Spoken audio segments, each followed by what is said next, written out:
with hot sauce on them right before we started, so my throat's real scratchy. Have I mentioned that I love very strange cold openings? Yes, just jump right into it. Yeah.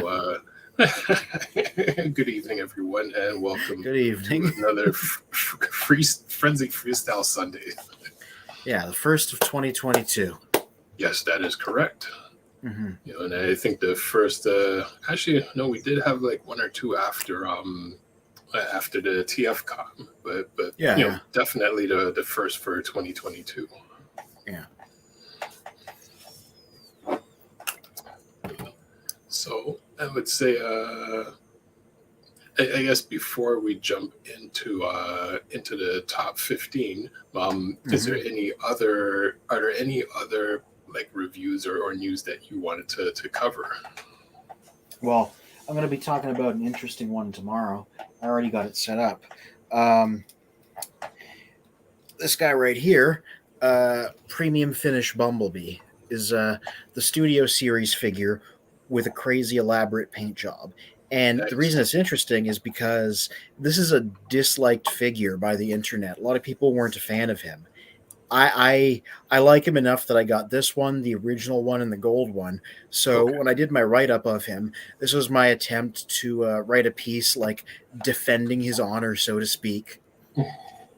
So we're gonna see if I can communicate why exactly I like this guy come tomorrow. So that'll be an interesting read, I hope. Okay. Cool. Yeah. And beyond that,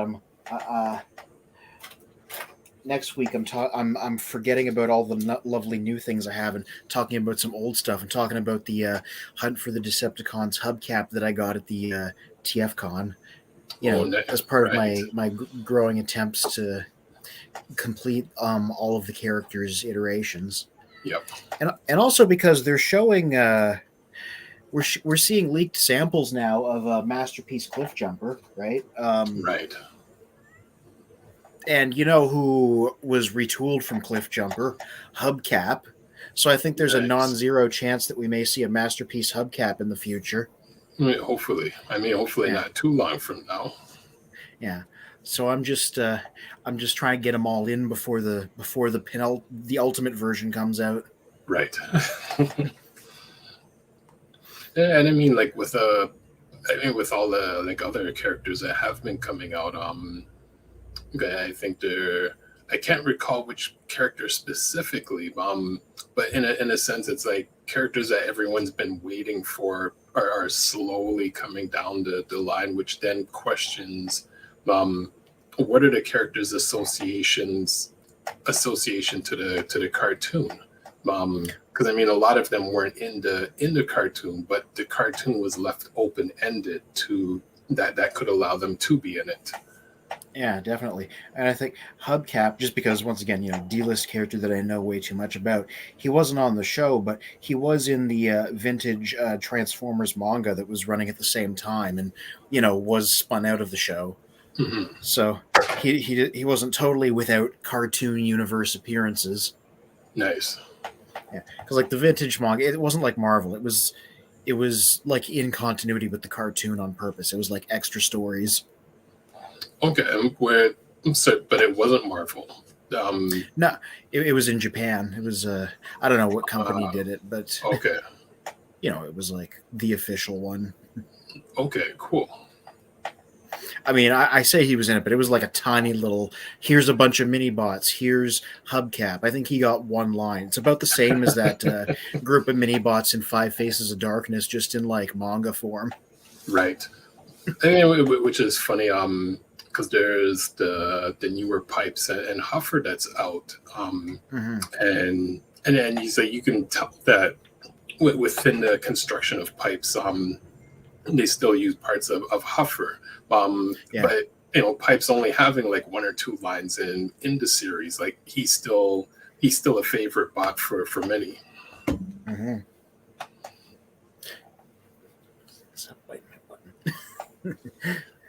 What's up, Toy Warp Vintage Reviews? Glad to see you rejoining us in 2022. Right now, Yes. I'm just trying to stop my cat from eating the buttons off of my shirt. No. Hungry cat. Yeah. And we're discussing the likelihood of a masterpiece hubcap. My favorite D-lister because they're doing a masterpiece cliff jumper. Mm. Yeah, and I'll still say if anybody out there has either a Machine Wars hubcap or like a G1 one, let me know. I'll buy them. I'm looking for them. Those are the only two left to have a complete lineup of the character now. You know what? You should write up something on that, and then we'll put it out to the different groups. I mean, you never know. Yeah, you're right. All right, so why don't we jump into the bots reviews? Your top Okay, 15 all right. for 2021. Yeah, I decided when I was writing this one, this is the top 15 that I've reviewed. I got a whole bunch of great things at TFCon at the close of the year. I didn't throw them on here because I hadn't talked about them yet. Yeah. All right, so number one, or actually, sorry, number 15. Yeah, because I'm counting down. You gotta. It makes for drama, you start from lowest to highest. Exactly. You can't start at number one. Yeah. So my 15th one was Netflix Bumblebee, who he came out in 2020, but me, a Canadian, did not get him till 2021, so I put him on here. And last year, Hubcap was my number one. This guy's number 15 just because he's great, but he's not quite as good as Hubcap because his VW bits don't fit together quite as nicely. Okay. Also, he's like impossible to find. But yeah. They just shrunk down the masterpiece and they made like a definitive mainline G1 Bumblebee, so that got him a spot on the list. Nice. Yeah. Yeah, if you want to go down through him there. Good. I called him a good desk toy. Yeah. All right. 14, Studio Series Blitzwing, the guy that is not Starscream. Yes, the ongoing jokes about the guy who is not Starscream. Yeah, I have the B movie Starscream over there now, so I can confirm they are two separate things. Mm-hmm. Yeah, but this guy, even if he's not Starscream, I always love this design, which is why he made it onto the list of the year because it's a very good translation of it. It's a seeker filtered through like real robot aesthetics, which is what I called it. I think the Studio Series figure just translates the design really well. It's not too difficult to transform. It looks great in both forms. And yeah, he may be a goon with a very minor role, but he made for a really great figure, which is why I put him there. I just said, I just love this design. Or he's about to stab Bumblebee. Yeah, aesthetic wise, like in terms of the toy, like it is a really well done. I mean, especially for all the newer toys, for the newer movies that came out within the last decade. Yeah. And this one had the benefit that he came out so late, so he wasn't based on like concept art. He was based on like the final CGI model, so he wound up like really movie accurate.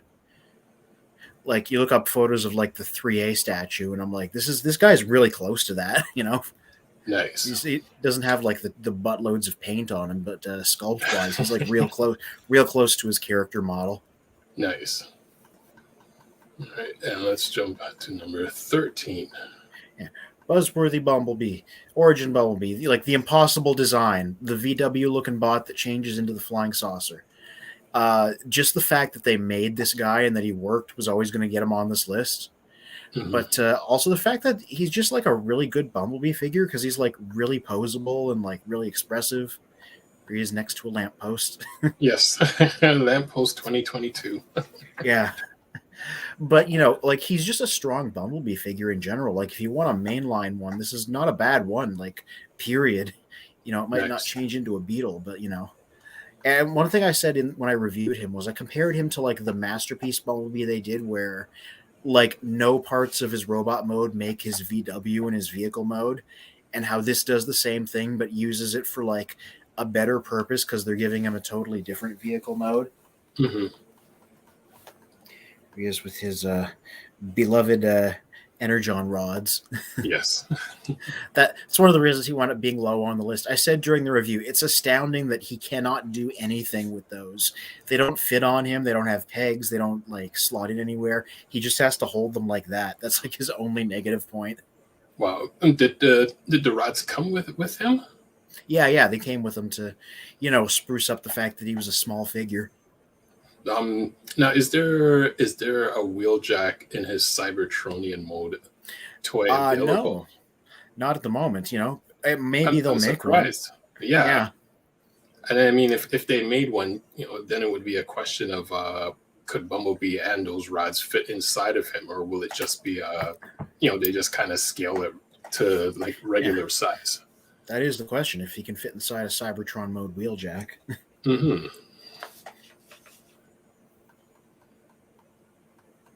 All right, and let's go to number 12. Black Arachnian. Now, there's going to be a lot of Kingdom on this list because this was a good line. It still is, right? It's not even done yet, right? Mm-hmm. And this was a case of they literally scaled the masterpiece down to the mainline size. Same engineering, same transformation, same everything. Fraction of the price. It's not even very much smaller because they made the masterpiece pretty small for scale. Okay. And they just like I said when I talked about it, this is just like the thesis of Kingdom. It looks like they just ripped the CGI model just straight out of the show. Yeah, like just stuck it in plastic form. Mm-hmm. Yeah, made it posable and expressive, all for a deluxe size. Like nothing wrong with this. The negatives that I said were it's a bit fiddly to transform, and its vehicle mode is beast mode is just kind of it's kind of a pile of parts in a spider shape because, that's an impossible design to translate. But even the masterpiece looks like that. Okay. And many poses that you're able to get figures in. Yeah. I always like seeing what they can do without like 2 feet to balance on because that's always the mark of like a well-engineered figure. That is true. Maybe they can stand on 1 foot. Maybe they can take a knee. I like to see what they can do in that regard. Yeah, for sure. And I mean, it's depending on where your shelf is, or what type of shelf you have. You could easily put them in that pose and not worry that they're going to fall over anything. Yeah. That's another important factor when I review my figures, like how stable they are. Yep. Yeah. Transmutate. This is sort of adjacent to Kingdom. I put this at 11 just because this was a clever retool because it's Paleo T-Rex with a new head and a new color scheme turned into a character from the show. And also it's just like a really unique looking design and a really unique color scheme. And there aren't like many Transformers that look like this.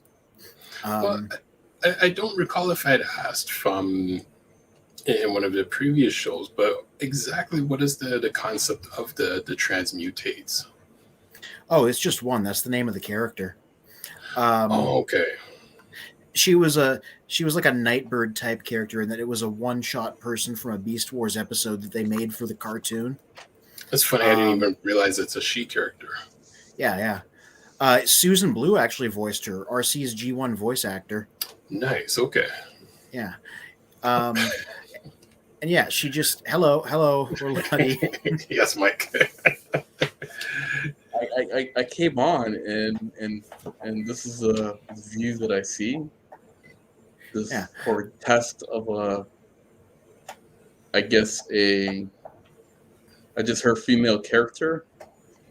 Yeah, I'm just going through my best of the year, and number 11 was a Generation Selects Transmutate, right? Because it's such a weird looking figure, but also a well designed figure. And I was just explaining who the character was. It's a one-off character from an episode of Beast Wars of the same name. It's a really well-regarded episode. It scared me as a kid when I was little. Sure, with that kind of face. Yeah. Well, Happy New Year's to you guys. Let me start Happy New Year's too. Yeah. Yes, Happy New Year. We've been off for 2 weeks, so I guess hopefully we're recharged for today's episode. So continue, Anthony. My apologies for interrupting. So go ahead. No problemo. Yeah, it's just a one-shot character. She didn't transform in the episode, and so making a figure is always complicated. So they took one of the fossilizers from Kingdom, gave him a different head and a different color scheme, and it made for a really good like reinterpretation of the character. Plus, fossilizers are neat because you can break them into pieces and build them up differently and give them to figures, and there's a construction angle. Yeah, like I've seen almost the meme types of images, like combining the fossilizers, but like anyone Oh yeah, else. people will just like Lego it up. They'll buy a bunch of them, tear them apart, and build giant creatures or giant robots out of them. So wait a minute. Can you? They kind of remind me of the Creo sets because you mentioned the I'll Lego, right? Because so they had Creo, right? So I'm wondering if you can get some of the Creo parts and add on to that.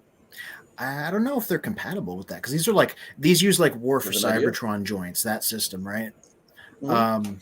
Which is why you can all combine them with like actual mainline War for Cybertron figures too. Um, the thing that people compare them a lot to is Lego Bionicles. You know those robots Yeah, they did for a yeah, while. yeah. Yeah, the I remember those. fossilizers look kind of like them and kind of work similar. I But remember yeah, those. yeah, and yeah, it's the original couldn't transform. This one transforms into a T-Rex skeleton in like funky colors. I said in the review, it looks like a museum gift shop model. It does. Yeah, and that was my attempt at making a robot mode that was a little bit more show accurate as an example of the construction stuff you could do. Got it. On the show, Transmutate was like a weird hunchbacked thing. Well, I mean, they almost have a bit of a hunchback going on, like right back there. It's a Yeah. back former. Yeah, it comes with Yeah. his own backpack. Gave it the peg leg too. Yeah, that's funny. Yeah, and hey, you came in the perfect time. That's a recap photo. That's numbers 15 to 11. Okay. 15 was So, Netflix B. 14 was Studio Series Blitzwing. don't call me Starscream. Yeah, Don't Call Me Okay. Starscream. 13 was Origin Bumblebee. 12 was Kingdom Black Arachnia, and 11 was Transmutate, who is singing opera there based on that pose. Well, she got to get some attention, no? Yeah. Yeah. And 10, this was a weird poll. The Sparkless bot from the War for Cybertron trilogy. Say what you will about the show, but there were some interesting figures, and this had one of the most elaborate paint jobs I've seen on a mainline figure like ever, because it's just covered in like really detailed rust tampo. Yeah. They stole that idea from Transformers Prime. Yeah, well, all Transformers stuff is iterative, so that idea made it onto the next show, and it's even got purple eyes like it was Dark Energon. So yeah. Well, it's funny that you say it was taken from Prime. I'm thinking of G1 with Cosmic Rust. Yeah, a little bit. I mean, yeah. Well, the Transformer Prime is because that's when, like Anthony said about the Dark Energon, right? So that's when Megatron at the time was able to call up the dead, like Cliffjumper, and in that episode, right? And he was like all rusted up like that, and then you had the Beast Wars one as well too, when he called up all the Beast Wars, all the beasts, whatever. In Prime, in case people are confusing between Beast Wars and Prime, right? Yeah. Sorry, it's Beast Hunters. I meant to say. They also brought up, the dead Dinobots or the dead Beast bots, whatever case like that. They kind of look, like that as well too, right? So I thought that was pretty cool. Like, regardless of the source, like this is the best iteration of one of those I've seen in plastic form, and it's the Datsun mold. It's Prowl, Blue Streak, Smokescreen, Barricade, which was a really solid like Siege Deluxe to begin with. So it's like take a good one and put like a really fancy color scheme on it, and that's a winner in my books. See, you know what I'm surprised with they didn't do this with Bumblebee and the Bay uniform, Bayverse, and the first Bumblebee when he was in that rusted Camaro. Yeah, 1978 Camaro. I'm surprised they didn't do that. Like something like this. They've done that in Studio Series. It wasn't quite this rusted, but the figure's called Clunker Bumblebee, and it's in the Studio Series line. I would have liked it like this Rusty. Like what they did was Optimus Prime rusted version in the movie, right? Yeah.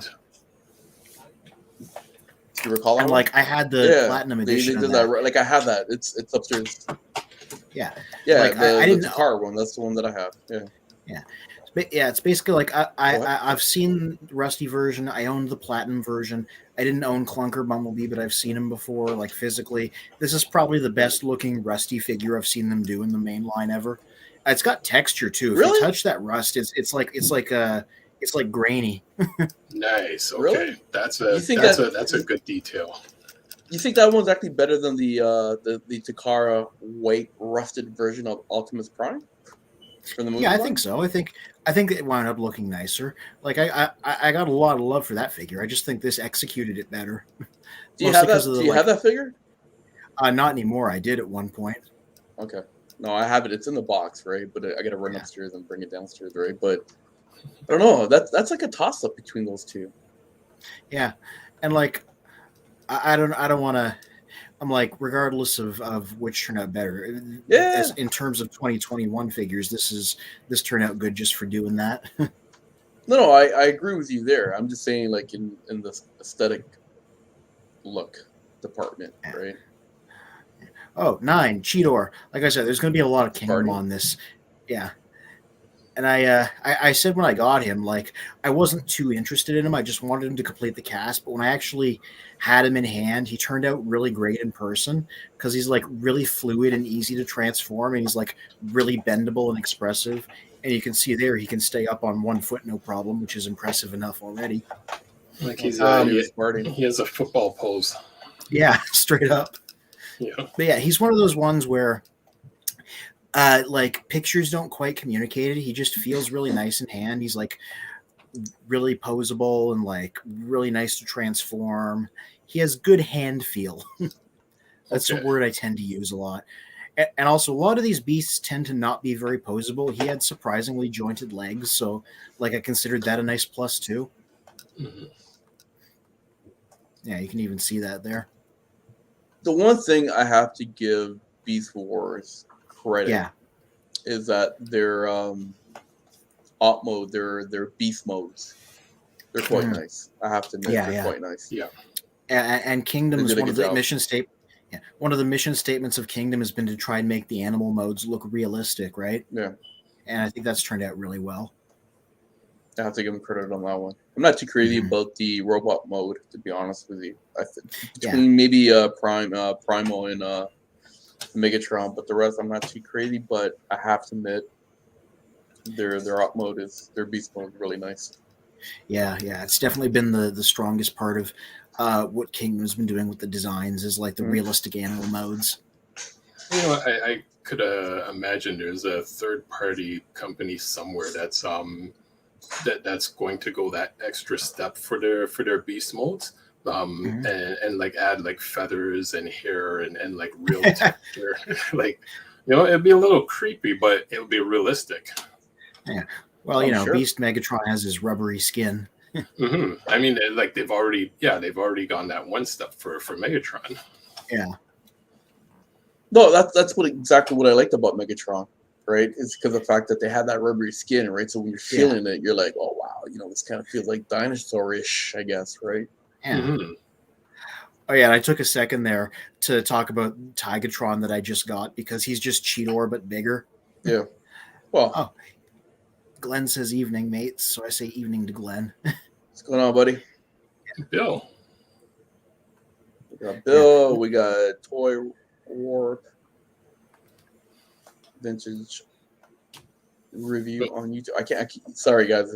I just got home and I've been running around. Okay. So yeah, don't worry. We're well on a roll here. So that's why I'm having my coffee right now. Right, just getting some caffeine in me. Happy New Year to Toy Warp and Happy New Year to Bill. I hope Bill is not outside in the cold watching the show. Yeah, I know we're in the colder part of the season. Yeah, and I'm a creature of the cold, and even I think it's kind of extreme right now.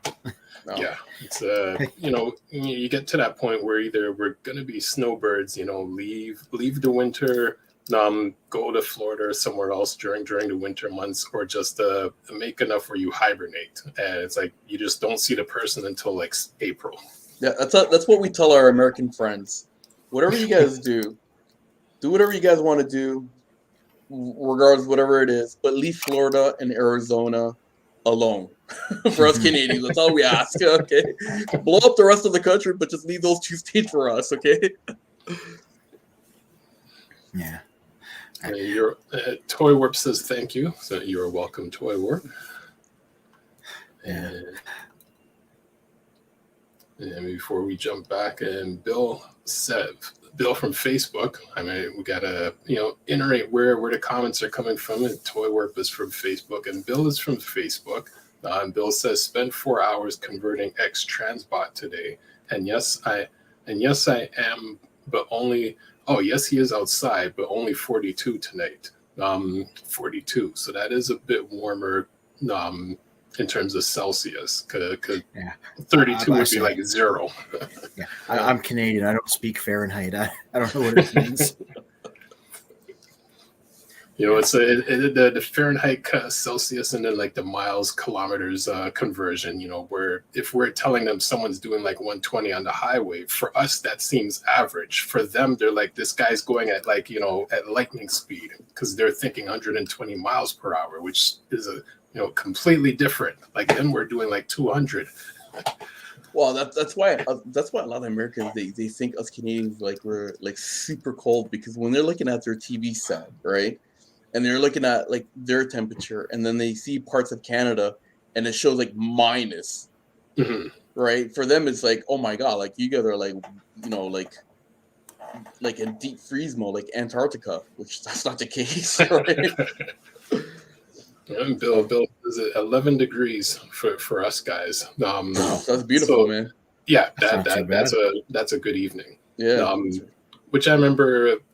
Maybe about 6-7 years ago, when we were going through the polar vortex of like every day averaging minus 30 and stuff. So then days when it was 0, or days when it was just 0 felt like summer, because you're so used to like absolute freezing weather that just like even just normal cold weather feels like a heat wave. Yes, Americans, that's us Canadians talking about weather. Cold weather that we don't like. Okay. Yes. Oh yeah. Enough weather talking. Back to the reviews. Talk about this snowy tiger, man. I know. I just the irony. I just threw him in here because I wanted to, shout him out along with Cheetor for being the same thing but larger. It's literally like what they did with Rodimus Prime. It's the same tooling. They just made it bigger and added a few more joints. So I just mentioned him along there with Cheetor. I scrolled down to his beast mode, because you're talking about nice beast modes. I took a picture of that too. See, look at that. Nice. Look at how. Yeah. See, that's really nice. Like when you look at the beast mode, beautiful. Mm-hmm. If you scroll right back up again to his robot mode, like it's like you're talking, like, which head are you talking to? That's the animal equivalent of a car hood chest, which like so many Autobots, right? Mm-hmm. No, but I get that, right? But it's like, are you talking to me? Are you looking at me? Like, who do I talk to? Like, it's, I don't know, man. It's, I get it, but at the same time too, I don't have to like it. So that would present that other issue of if you're looking at the tiger head and not the robot head, it'd be like, look up here, like stop looking down there. My eyes are up here. Yeah, my eyes are up here. Boo-hoo. This guy will have a full review eventually. I just took a couple photos and threw him in there as like an honorable mention. No, again, beautiful ammo. Yeah. Toy Whip from Facebook says, I prefer Freedom units. I think I cut Anthony off there for a second. Go ahead, Anthony. I was going to say, I think he's talking about Celsius versus Fahrenheit. I think so too. I prefer Freedom units as well too. Anything Freedom, I'm good with that.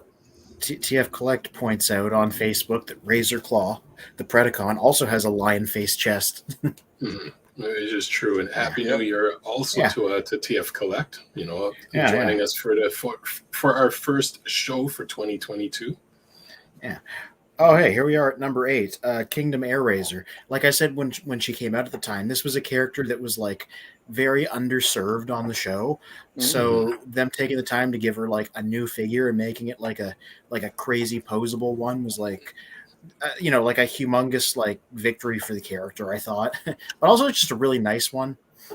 It's just like really expressive, really posable. No, I actually like that character. Where'd she go? There we go. Like I was going to say, also really nice bird mode. There's like a billion joints in each wing. Oh, okay. I like that. You can see there, I managed to give them like a gentle curve because there's so many joints. Mm-hmm. And yeah, they made her compatible with figure stands too, so that's how I could do like flying stuff like that. That is a really impressive looking like animal mode. Yeah, they went nuts with the animal sculpting in this line. There we go, nice and clear. Yeah. Do you think there's a reason why they did that? Well, yeah, because Masterpiece at the same time is doing realistic to the CGI model looks, so this was sort of an attempt to do something different, right? Like realistic animals instead of the 90s CGI approximations of them. Do you think has something to do with perhaps a movie coming out? You know what? Hey, they made a whole Beast Wars revival line. They made a Beast Wars comic, and this was all before we knew about Rise of the Beasts. This is a bit of a ramp up. And who is confirmed to be in the movie? But none other than this lady. So, nice. And who else? And Cheetor. And Optimus. Primal. Yep. Yeah, and Rhinox. And I believe that's all the ones I can think about at the moment. I mean, and those are just the confirmed ones. Yep. But those were like the core characters. And I mean, in a sense, how many characters were in Beast Wars overall? Not a lot, because they had a small cast compared to like most other shows. There was initially 10 characters. That stretched out to 14 by the time the first season was done. And like the roster, that's as big as the roster ever got. Like it shrunk and grew a few other times, but I don't think it was ever higher than 14. Oh, hey. What number are we on now? 7? I think so. Yes. Vertebrake and Dracodon. There's those little core class guys. I recommend any core class figure. Like I got that Soundwave at TFCon also, who was real good. So, and these are just like original characters that they just added to Kingdom. I stuck them both at this slot because they're just the same figure in like green and brown. I'm just like, pick which color you like better. These are like great little desk toys. They have a lot of little ball joints. They transform really quickly into these little dinosaur skeletons. Sometimes the simplest things are the nicest things. And these little minifigures they've been doing are just great. And these were my favorites of the ones that came out this year. Kind of reminds me of Frenzy and Rumble there. Yeah, a little bit. And those are I threw that picture in with Slash and Cindersaur from Power of the Primes. Same scale of figures, same vehicle mode. They've been making a lot of small Raptors. I'm sure those are like the stormtroopers of Transformers. Yeah, possibly. Get a bunch of those, and there you go. Yeah. Oh, okay, this was a cheaty one because this definitely came out in 2020. I just didn't get it till 2021. This is the big Netflix Soundwave that everybody wants and is really expensive and is also really good. And I said in my review, I'm like, I don't know if he's worth hundreds of dollars, but I felt nothing wrong with paying some. Yeah. Look at his arm. Look where his hand is, where his hand folds it in, right? Yeah. They should have put like a casing over it just to cover that gap there. Yeah. I was gonna say I don't know if he's worth a huge markup, but he's definitely worth some kind of markup because he turned out really good, and he's got the 2 tapes as well right in the box. So. Well, he's ended up in the scalper markup. just in terms of conversations I've seen of trying to find him and a few other characters. Oh yeah, like he got snapped for that was the lot. That was the wave that like barely came out in Canada, so he was kind of rare to begin with, and that's before like he got like heavily scalped. Because there's one figure that I actually like from that line, or from from that line is the Nemesis Prime Netflix version there. Yeah. But yeah, and it's a shame because this guy was like real good. It's just they even like basically just took the G1 transformation and just added a couple extra steps, and that was it. You know, he does the pop out tape. He comes with the 2 tapes. It's just like the perfect G1 Soundwave representation almost. Hold on, you know? So here's my question to you, because I don't have this one, and I didn't see the box. Yeah. Are the names correct for Frenzy and Rumble, or did they use the original G1? Oh, those guys. Yeah. They went with the toy coloration, so they named the red one Rumble and the blue one Frenzy. But then the marketing copy for the Frenzy set literally said, "Name him whatever you want." Okay. Well, so I'm surprised they would have done that. Yeah. Well, because there's that big argument, right? Because look what they did in the cartoons, right? So the blue one was actually Rumble, right? You know, name him what you want. Yeah, but I like that. Name him what you want. Yeah. I just threw in some of the extra tape guys there for those photos. He just comes with Ravage and Laserbeak. You know, for some conversations, I'm just like, you know, the red guy and the blue guy. Cause, you know, you start putting names on it, it's like everyone just starts fighting. It's really a question of like the original intention versus what happened, because we know Rumble was supposed to be the red one, and he was in the comics and a lot of tie-in merchandise, but then the cartoon we know goofed at some point and switched them because we've seen like production materials and they just ran with that. So it's the question of, well, do you do what their original intention was, or do you do what the cartoon accidentally did, given that the cartoon is so prominent of a representation of them? I think it's interesting. Well, I mean, there's many things that way. I would say, for myself, like I've always called the red one Rumble because that's how he was introduced to me in '84. But then you'll see like some music groups where they're known under a certain name, but then at some point a legality will step in and they have to change their name. Everyone still calls them by their original name, and at some point in time, they end. I guess, you know, they're able to clear whatever legal battles. They still end up going back with the original name because, like, you know, they'll tell the fans, "Don't call us that anymore. We're getting in trouble, but we'll still call you that." Like, that's how we know you by. Yeah. But yeah, that's my recap photo again. That's 11 to, I mean, 10, what are we at? 10 to 6. Yeah, there we go. There we go. Push X. Oh yeah, it says the number is 10 to 6. Yeah. Do I hear the cat? Yeah. The background is hungry. Like, what's going on? Feed your cat. I don't know. I just fed that man. That's a Snook. He's my older black cat. He likes to yammer a lot. I don't know what he's going on about. I'm looking right at him. He's just there. Someone's gonna call like the Humane Society on you. Like, you're not feeding your cat. I just fed him. Anyway, this is my last of the technical 2020 ones. For number 5, I did Collaborative Gigawatt because, like, he turned out real good. Just, I wasn't expecting to like him as much as I did, but they just like went all out with little bells and whistles and extras on him. And Sideswipe was already a good tooling, and you could see where the extra budget on this guy went, particularly with his alternate mode. And yeah, he just turned out really strong. Yeah, no, like it is a nice figure. Yeah, it is. Yeah, it's impressive. Yeah.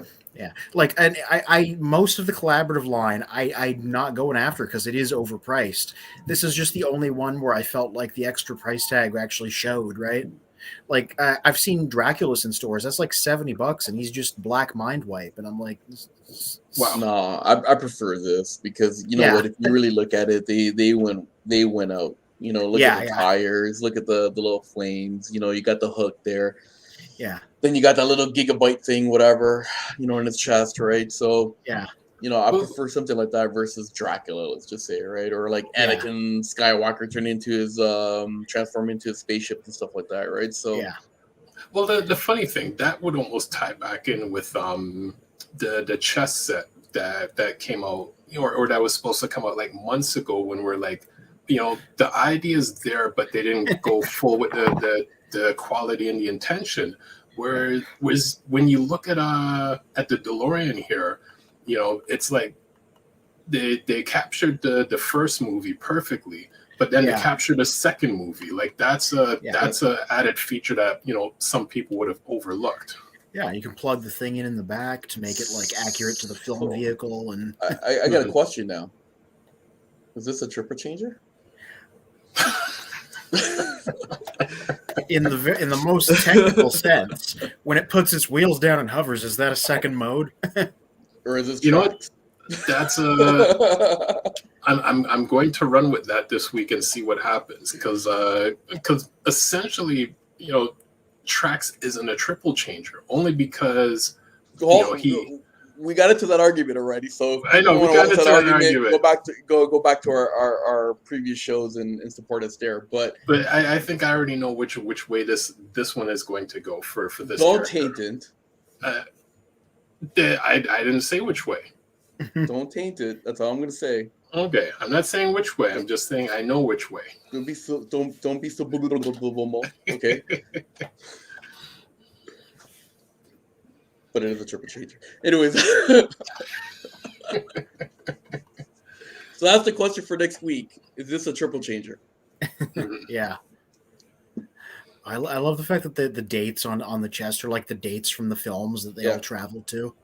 Oh, that's cool. I didn't even notice that. Okay. You know what? It doesn't cost a lot to do that if you really think about it, right? It's just these little tiny things that's what I appreciate in any Transformer, regardless if you like the figure itself. Let's just say, right? That's always debatable, right? But it's the little tiny things that they add, right? That doesn't cost a lot to do if you really think about it, right? Yeah. That's what I appreciate. Plus the flex capacitor. Like that really nice bit of sculpting. Yeah. Mm-hmm. Now, is that like a form of a matrix?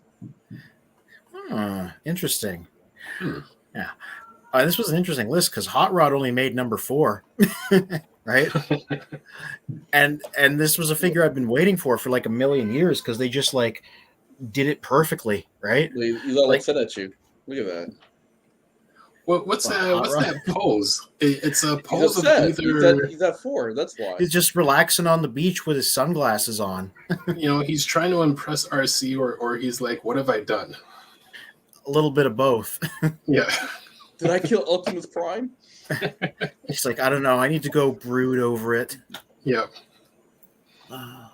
It was your fault. Yeah, but like nothing wrong with this. They just did like a very close to perfect Hot Rod. He was just next to me. I don't know what that man's complaining about. Is that you're talking about? You're reacting to my cat, right? Yep. So he's like 14. He's a grumpy old man. Okay, he's just being a jerk. Well, it's funny when you own a cat. At a certain point, you can hear them saying hello in their meow, and it's like I'm fully hearing that. Yeah. Oh, he knows how to say "f you" in his meows too. I've heard it. Ooh. It sounds like it might happen tonight. Yeah, no kidding. When your cat steals the show. Today's episode is all about cats. Bring the well-behaved one up here. This is Pepperoni. This was not the one making all that noise. Yeah. But yeah, Hot Rod. Near perfect. This was excellent. It once again, like, it's deluxe size, but they spent like a ton of extra money on the figure, adding all this paint and all these joints and all these extra accessories. And they just really nailed the sculpting. Yeah. To go back up again. Sorry. Scroll back up again, Mikey, or So that hot rod really looks like the same hot rod that I have with the was it the Power of the Primes, the one with the Power of the Primes, the Evolution one, or are you talking about the yeah, Titan's Return one? the one with the Headmaster one. Oh, it's the Titan's Return one, yeah. Yeah, that almost looks very similar. Yeah, well, that was not a bad figure either. It was very close to perfect. This one just like took it that extra mile, mostly thanks to the robot mode. Yeah, Bill Glenn saying I had no idea Netflix Soundwave was going for 150. Oh God, yeah, it's being. He said it on Facebook also. I named the social media. There you go. Like he's going for like, yeah, he's going for mad money. He's a very good figure, but I don't know if he's worth the scalper prices. Like I got him because he was at the 80s Toy Expo and I'd made a bunch of money from sales, so I was able to bankroll him. That's like the only circumstance, right? So that's 150 US. So Canada, that'd be 150,000. Yeah, something like that. Just tack a few zeros onto the end. Holy crow, man! Yep. Yes. But yes, near perfect hot rod, superposable. Check out those double knees. Comes with like a gigantic bag of accessories. Like I owned the Masterpiece for a while. I actually like this one better than the Masterpiece. In fact, if they wanted to make another Masterpiece hot rod, they could just upscale this one, I think. Like I'll go on record as saying that. No, it is a nice figure. Yeah. Yeah, I started adding more pictures as we went. I wonder why. Yeah. Yep. So number 3, G2 Ramjet. I love the Seeker mold again because it's like a Masterpiece one, and I love G2, and so they did a G2 Seeker, and I just think it's gorgeous looking. And remember, I grew up watching Generation 2. This guy was getting his teeth kicked in by Optimus Prime at the beginning of every episode in that CGI opening, so it's a very familiar design to me. And yeah, they just like nailed him, and I think everybody should own an Earthrise Seeker, and this is my favorite out of them. You know what? I like the figure. Don't get me wrong. Yeah, I just don't like that teal. We got to agree to disagree because I like that teal. That's a Hasbro teal. Because my favorite and first Headmaster was Brainstorm. And he's that same color. I just don't like the teal, man. I just, you know what? If that was either black or purple or even that, even like a dark blue, wow, that would have been sweet, man. That definitely looks like Decepticon colors, if you know what I mean. Yeah, Generation 2 was always a little bit garish, so that goes part and parcel with how the whole line looked. Oh yeah, well, crap. I can't remember the exact name, but Dreadwing, from G1 is has the same similar color sequence, including Ape Face and Snapdragon, which are almost the forgotten Headmasters, which are also triple changes, but they're like, people barely talk about those two characters, but they too fall under the same color schemes. So we got TF Collect making a comment here from Facebook. Never saw Netflix Soundwave in stores ever. Had to get him online for a premium. Oh yeah. Fortunately, we're all in the same boat on that. Yeah. The one that I have, Bill has 4. Wow, that's you can retire off of that, buddy. Bill, we get a hook up, man, because you get some stash there that I want to buy, man. Don't tell people what your address is. Yeah, no. Oh, he also says his secret shelf is done. He'll send pics. Yes, please. Yeah, that's me posing him like in the opening credits of the show, because he had like one gun in his hand for whatever reason. So you know what he should have did? He should have had like Optimus Prime on the angle with his one foot kicking him in the face. Like, you know what I mean? I did take photos in the actual review of them of him getting beat up by Optimus. Payback. Stuck him with some other G2 guys. Wow, there we go. Yeah, and they're doing Laser Prime and Megatron. Legacy, so I'm eating well. Yeah. Number 2, of course, like I said, Beast Megatron with his crazy posable T-Rex mode and his rubber skin, Yeah. and like just I feel like it speaks for itself just looking at it. Oh, yeah. The original was like a brick, but this guy can pose, right? And he's got that giant, great-looking robot mode that's like a humongous leader. People for a long time were like, leaders are getting too small. This guy was huge. See, you know what? I like this figure. I like the toy. The only thing I didn't like is the tail, that whole green yellow. They should have just kept it purple. Yeah, that's what it looked like on the original figure, so it's more of a homage to that. I get that. Show scheme. Yeah, but like this. Out of all the Kingdom figures, this out of all the Beast Wars updates, this was the one that turned out the best in my opinion, and partially because of the robot mode, but also partially because of how that dinosaur mode looks. It is literally the Jurassic Park T-Rex just in purple. So here's my question to you guys: who will win in a fight in their T-Rex mode, Grimlock or Megatron? Oh, I give that to Grimlock. If you're talking about like G1 Grimlock versus Beast Wars Megatron, like no other versions. Because remember, Autobots and Decepticons are huge, and the Beast Wars characters are meant to be human-sized. So it just hold on. You're right. So let me rephrase that then. So Netflix, what's called Megatron versus G1, what's called Grimlock. Netflix Megatron was a terrible character, so I'm going with Grimlock again. That's not a contest. Hold on, let me rephrase it again then. Netflix Megatron without his voice, so silent Netflix Megatron, silent versus Grimlock. I'd still give it to Grim. I love this guy, but I'd still give it to Grimlock. Yeah, I'd give it to Grimlock. The only way Grimlock would lose that battle is if we're talking season 3 Grimlock versus Netflix Megatron. But, hold on, season 3 with Grimlock with a brain? Actually, with a brain.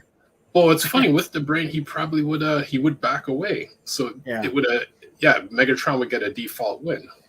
Yeah, I was gonna say top of his game, Beast Wars Megatron was like a schemer and a plotter and a planner, and he had like mad conspiracies and things going on. So he could definitely outthink Grimlock if it was down to that.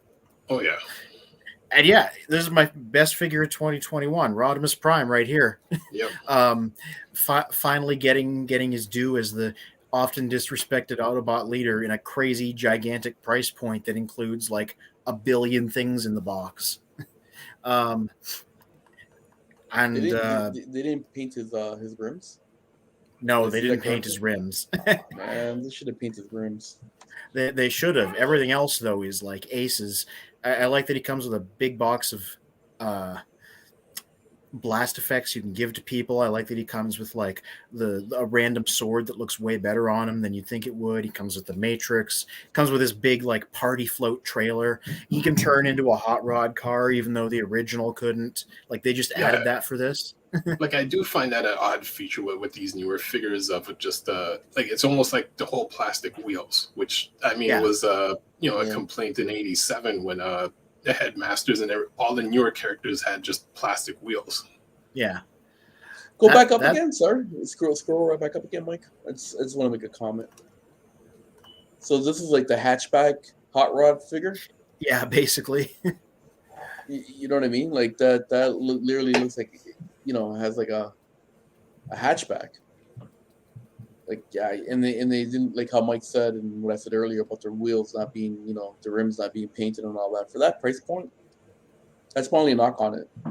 Yeah, I said that as much during the review. This may be my favorite figure, but nobody's perfect, and that's a weird omission on this guy.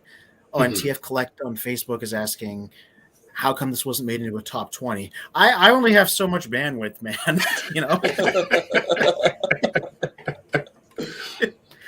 I gotta write these and get the photos in and put it all together.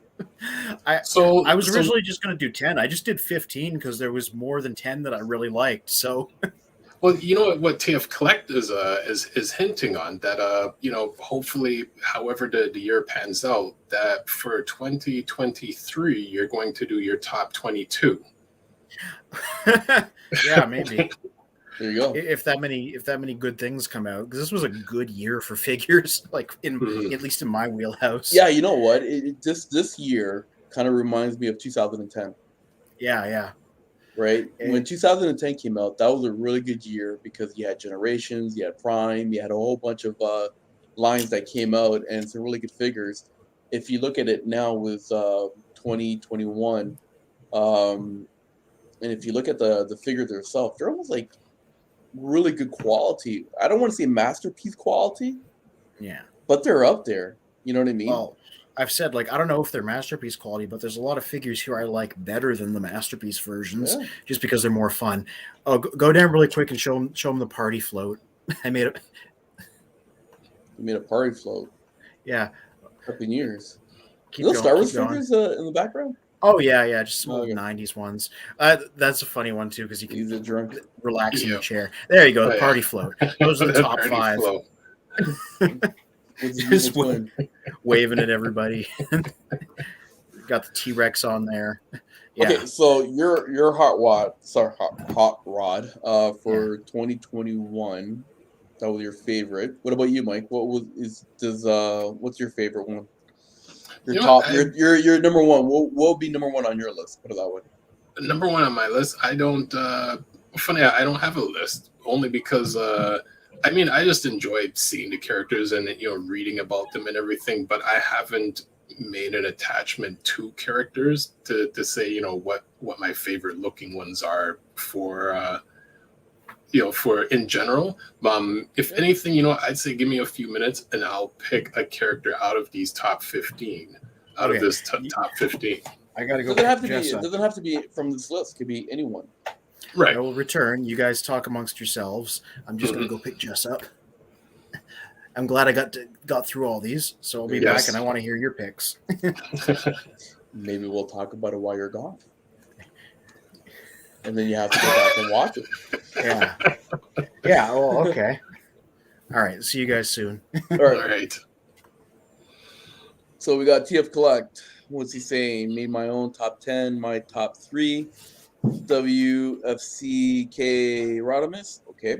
SS 86 Hot Rod, okay. And WCK Cyclone. You know what? I like Cyclonus. I like that as a pick. It would have been, you know what? If you put he's talking about World for Cybertron. Right. Cyclonus, Studio Scourge. And then you have Surge. Sorry, and then you have Galvatron, which is also Kingdom as well too. That's a good pair right there. Okay. Well, Toy Warps from Facebook says, "Gotta roll out, guys. See you next week, and thank you again for coming through and again, Happy New Year, Happy 2022." And if you guys ever want to check him out, he's on YouTube. Check out his channel, subscribe, like him, and there you go. We got to get a shout out for people. Man. So Mikey. Hey. How you been? I've been good. How about you? Long day. Enough said. Yeah, running around. Okay, so what else do you want to talk about? Do you want to continue to elaborate on Anthony's lister? Well, I guess before we jump on any listings, we'll wait for Anthony to come back, so that way we're either not repeating or he's missing anything. Yeah, so we can talk about it when he's not here. That's the best part, no?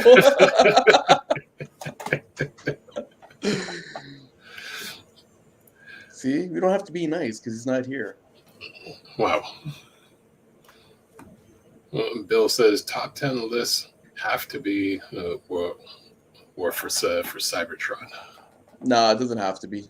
It could be. I'll give you an example. Like my number one will be what's called Unicron. The huge, right?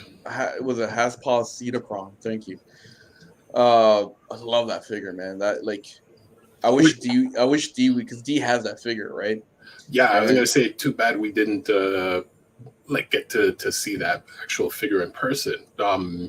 Actually, I would say the one that I would add on my list is the Optimus, the transforming Optimus Prime. Okay, so that'd be your number one then. That would be my number one. Hey, we got another person joining us, Mr. Calvin Lee. Calvin Lee, what's from Facebook says, "What's up, everyone?" And it's been a while, so it's nice that Calvin is back with us again. There you go, awesome. So yeah, so for me, my number one pick will have to be that. Not because it's super huge, okay, because we can talk about all the cons and obviously for me it'd be price point, right? Right. But what's called that figure itself, regardless, man, it's a beautiful figure. It's huge. It's detailed. The transformation and everything. The way you put out all that together. It's like, for me, that has to, in my list. That will be number one. That is a figure that you can play with for a very, very long time, and with the family too, right? So, yeah, so that would be number one on my list. But we can add some other. I probably could give you my top five, but what do we got here? We got Bill says X Transbot Minosaur. I have 1 second. I just gotta put on mute and still go yell. Well, the X Transbot Minosaur, as said from Bill, because he has the HasLab Unicron as well, which I remember within the construction of the room. Unicron is going to be kind of like the centerpiece of everything. Yeah. What do we got? We also have, sorry, Calvin has a mention. What was he saying here? I was in the hospital dealing with the upper respiratory system infection. I know it's been a while, guys. Oh man, I hope you feel better, buddy. I hope it wasn't COVID or anything COVID related, but if it was, I hope you're having speedy recovery and you're better. Because I think we all just passing for me. You know what? A little bit off topic because Calvin had mentioned that even in my house this past week for New Year's and Christmas, we didn't have COVID, but it was the flu that we had, right? And it's been everywhere. Yeah, and because it's that, you have to treat it like it is COVID, right? So. It was very quiet a couple of weeks, I could tell you that, especially now with the kids online back to school. Oh my goodness. Yeah, it's been common. It's in the last 2-3 weeks, and a few people I know like currently like the exact same symptoms. And I mean, fortunately, it's for some within a few days or a week, and then they're fine. But there are a few others where and then, like anyone that has asthma or any other type of breathing issues, it has been affecting them a bit more. Especially in Florida. Do you hear what's going on there? You had a few people that had what's called the flurona. So they have COVID and the flu together at the same time. So that's pretty horrible. Yeah. So back to Kelvin. I hope you're doing well. Mm-hmm. And he also has another comment saying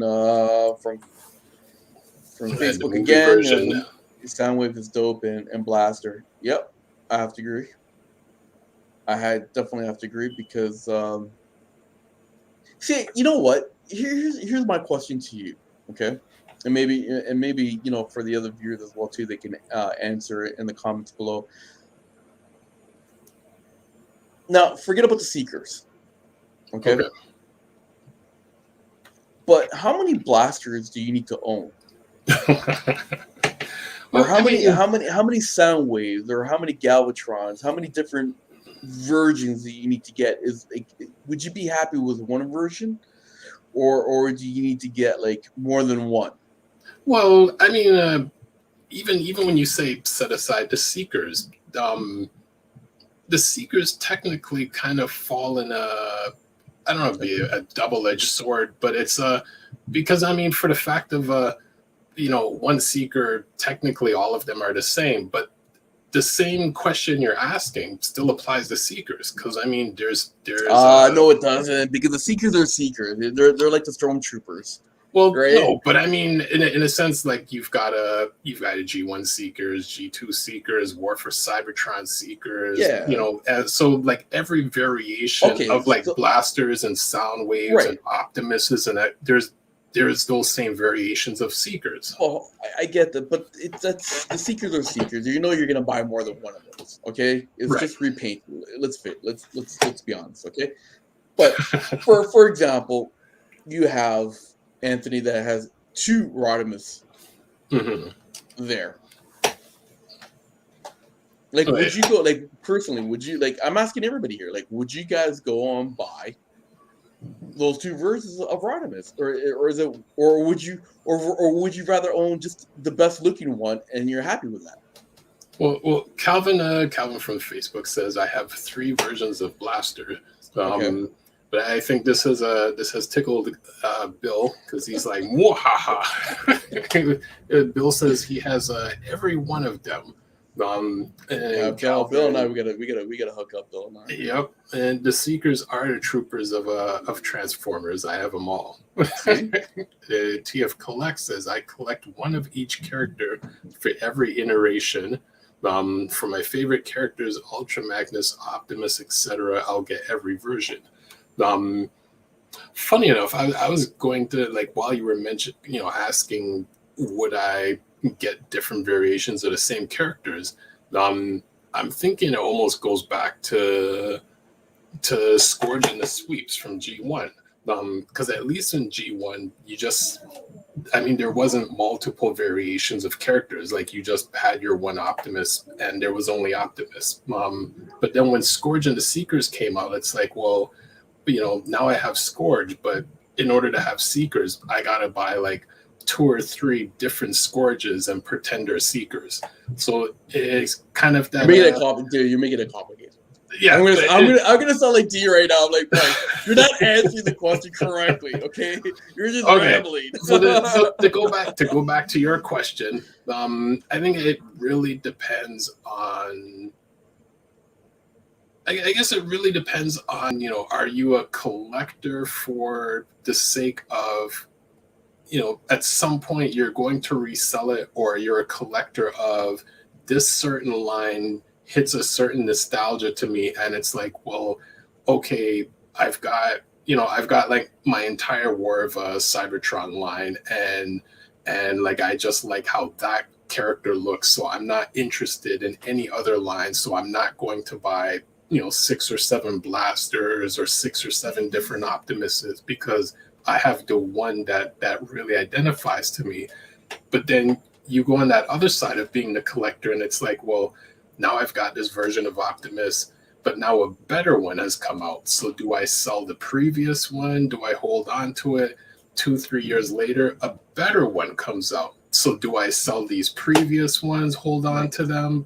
You're making it complicated. But it kind of goes with the question, though. It's like, in theory, why would I Ultra Magnus? Why would I need 5 different versions of Ultra Magnus? Is it that each time a newer one comes out, it gets better? So then at that point, do I hold on to the previous one, or do I sell it because now I like this newer one? Okay, here, put it like this. Okay, so I'm going to use Blaster as an example, okay? Mm-hmm. So I have the G1 Blaster. Right. Then I have, Generation Blasters, but the one he turns into a vehicle, which is a counterpart to Soundwave vehicle. Right? I remember those. Okay, and so I got that one because it's a different version of Blaster. You get what I mean? What was the reason? But other than it, like, did you buy it only because it was a different version of Blaster? Because it was a different version, and I like the model. I like the figure. If I didn't like the figure, I wouldn't have bought it, right? So, do I have more than one Blaster? Yes, but they're different virgins or virgins. Careful. I know it. Well, Virgin, they have a great sale happening right now. What's it called? Versions of Blaster in the sense of what's called op modes, right? Okay. So I wouldn't mind having the same thing like that, but I'll tell you right now, I don't like. For example, like I have very few Optimus Prime. Like for example, I have like Transformer Prime Optimus. Okay, I have G1. I have Transformer Prime. Okay, then I have Transformer the movie figure. Then I got Transformer World of what's called Kingdom version, Earthrise version, because I think that's really nice. I didn't like his War for Cybertron one because I just didn't like the arms because they were hollow and everything, right? And so I didn't pick that up because I didn't like it. But it's still a bit of a different version of it. But I won't buy the same Optimus Prime over and over again if that was the exact same version of Optimus Prime being re-released over and over again. You get what I mean? Right. But whereas people will buy that same version over and over and over again. Again, this is my argument, right? Because it's a different line. You know what I mean? And they have to complete that line. So going back to your question or to your statement, right? So but you got people that will do that, right? So for example, for me, like when I look at all these hot rods that came out lately, I didn't bother getting them because I thought my Headmaster hot rod is actually a better figure. Well, then that kind of ties in with what I'm saying because the thing is only because I'm the old school guy where it's like I've got my G1 guys. I don't like, from images and stuff that I've seen and not seeing a lot of them in hand, I wouldn't be able to tell that, well, this version is basically the same as this other version, which is basically the same as this other version. And then you kind of answered my question. I'm like, well, if these three lines came out and the character is still extremely similar in each one of these lines, I don't think I would go out and buy the same thing 3-4 times only for the sake of, well, I know this is like, this certain line as opposed to it being another line. Like they still look pretty much identical. Then it's kind of pointless for me at least. But I mean, for some, it's like, then they could say, well, I've completed this complete line of that figure. Okay, so let's read some of the comments here from Calvin Lee. Yes. Facebook waited for 3 sweeps to come out. Hasbro really tricked a lot of people in this option. Yeah, because you know what? I have Generation Sweep or Scourge, right? Sweep. And to be honest with you, I that was a pretty nice looking version of it, and that's why I didn't bother getting the other ones. We got Bill here. Hey, I've returned. What did I miss? Hold on, we'll fill you in. Bill goes, I agree, Calvin. I bought 3 extra Scourges so I can have the sweeps, and now they come out with them. Again, see, for me, sweeps and Seekers, they're almost the same. I call them stormtroopers, right? So you're always going to buy more than one of those, right? Well, I mean, they are the updated version of sweeps. And drone and clone Insecticons, technically, in a sense. There you go. Again, Calvin, Facebook, Earthrise, Optimus Prime, and Kingdom Monster Prime are the same figures. Let's to keep it in distribution, Yeah, you know what? They are, but they aren't. The War for Cybertron, remember, it's the cab, it's Cybertronian cab versus the Earth version of it, right? Yeah, that's the Siege and Earthrise ones. Earthrise and Kingdom are literally the same figure, just in a new box, so they can keep it on the shelves. There you go. Well, we're gonna fill you in very shortly soon. Yeah, and Anthony will be able to run with this then. Yeah, TF Collect. I had the Universal Daxon, the Earthrise Daxon, getting up for me, so to sell the older ones. No use having both, but Ultra Magnus being a favorite, I'll keep every single one. Okay, well, so.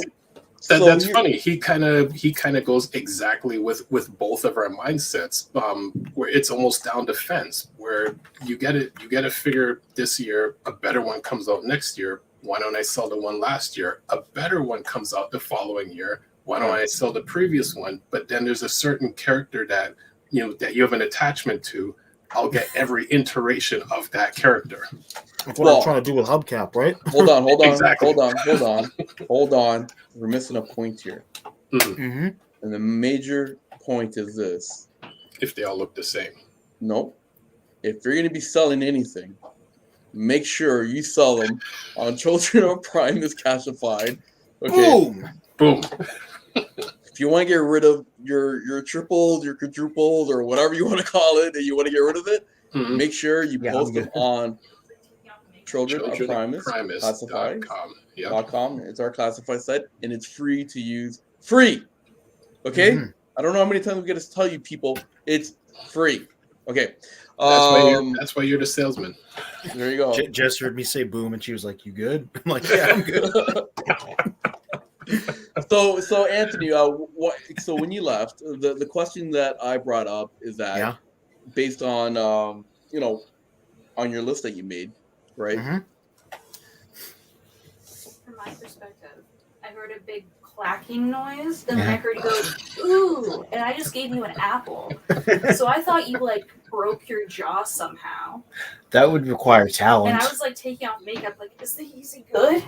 Half blind. I'm good. Don't worry. Okay. What a caring girlfriend. Anthony, you've got an adventure going on in your house, but between the cats meowing, stealing the show. It's always bustling around here.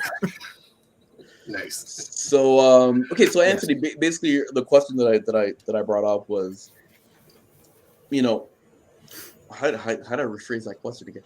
Would you? Okay, so because you bought quite a few hot rods, right? Yes. Okay. Now my question to you is this, and I already know the answer, but the question that I brought up was besides the Seekers, okay, would you continue to buy the same figure?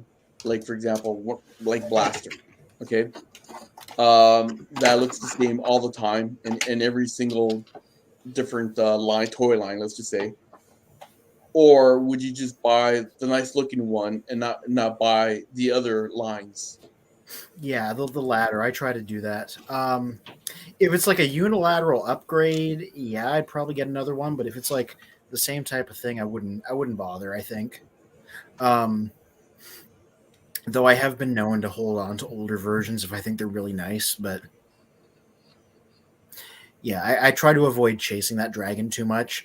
Though the fact that I'm plugged into the selling market, both through Children of Primus and through conventions, means that I do have the ability to flip the older ones fairly easily. So, okay, so you're looking at more as in a lack of better terminology.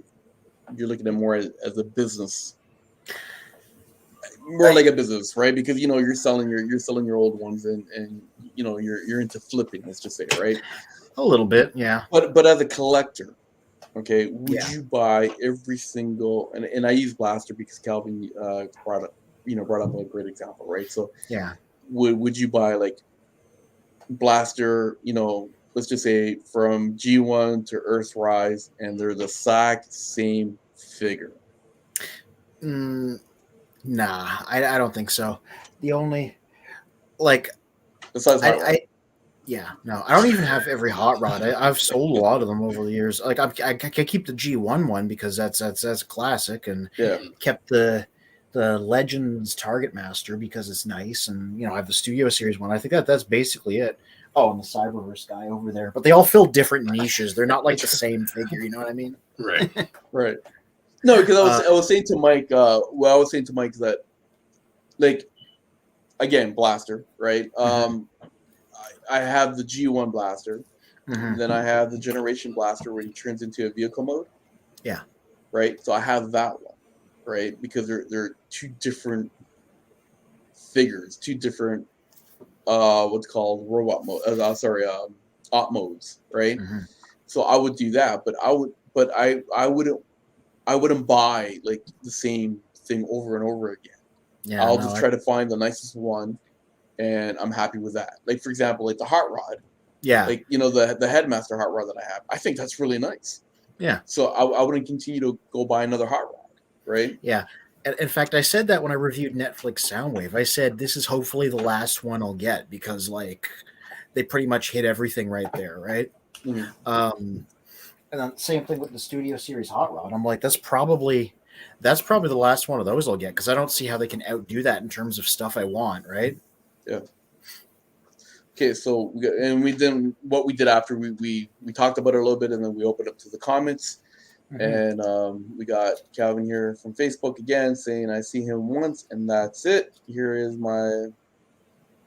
It's here in here in Minneapolis. Minnesota. Minneapolis. I was going to say Minnesota. Minneapolis. Never seen that figure ever again. Yeah. I'm assuming you're talking about Soundwave. Yeah, the notorious Netflix Soundwave. Yeah. Who, like I said, to be fair, is really good. I wish he was more available so more people could have him. Oh, Calvin also from Facebook saying that there's a legacy version of Blaster coming out. Hasbro could have given us Tooncast and Headmaster blue version of him. I agree. Scuttlebutt they still will. I'm fairly plugged into the like leakers that are talking about stuff that might be coming. They say they're going to do a twin cast also, like in a later wave of Legacy. So I wouldn't put it past them. I mean, they did Sound Blaster too, so. Yeah, I see that happen. I really do because Sound Blaster for me was I think it was a bit of a hit. So why wouldn't they not do that with Tooncast, right? They might make him even as a separate character as well too, right? So let's see to that. That'd be amazing. Yeah, having those two mash up against Soundwave and Sound Blast. Yeah, and what he's referencing is like they're doing the same thing as they did with Optimus. Like Blaster's coming out last wave of Kingdom, right? But they're also putting him out in Legacy packaging a bit later. Same figure, just to keep him available, right? So if you miss one, you can get the other. That's true. Well, I was gonna say, I mean, going back to the same question in terms of do you buy the same figure multiple times, knowing now that a character comes out and then he's going to be available again, later in the year or the next year, and it's basically going to be either the same figure in a different packaging or a slight difference. Do you then just not buy the current one and wait for the next one to come out, or do you get both? I've actually done that sort of. I don't have Kingdom Galvatron yet. I mean, I wanted to get him, right? But he wasn't quite like high priority on my list. And then I found out he's getting a repack in Legacy. So I'm like, well, now he just got bumped down a bit further because I don't have to rush out because he's getting re-released anyway. Apparently the Legacy one doesn't have like the battle damage on him. Like he's clean now, but it's otherwise the same. Oh, no, she's a hit on the internet. I know. See, for me, I don't know. She has boundary issues. Oh, see, for me, I wouldn't pick up another Galvatron for a while. Like for example, again, I have the Takara version of the Headmaster Galvatron, and to me, I think that's a pretty sweet one.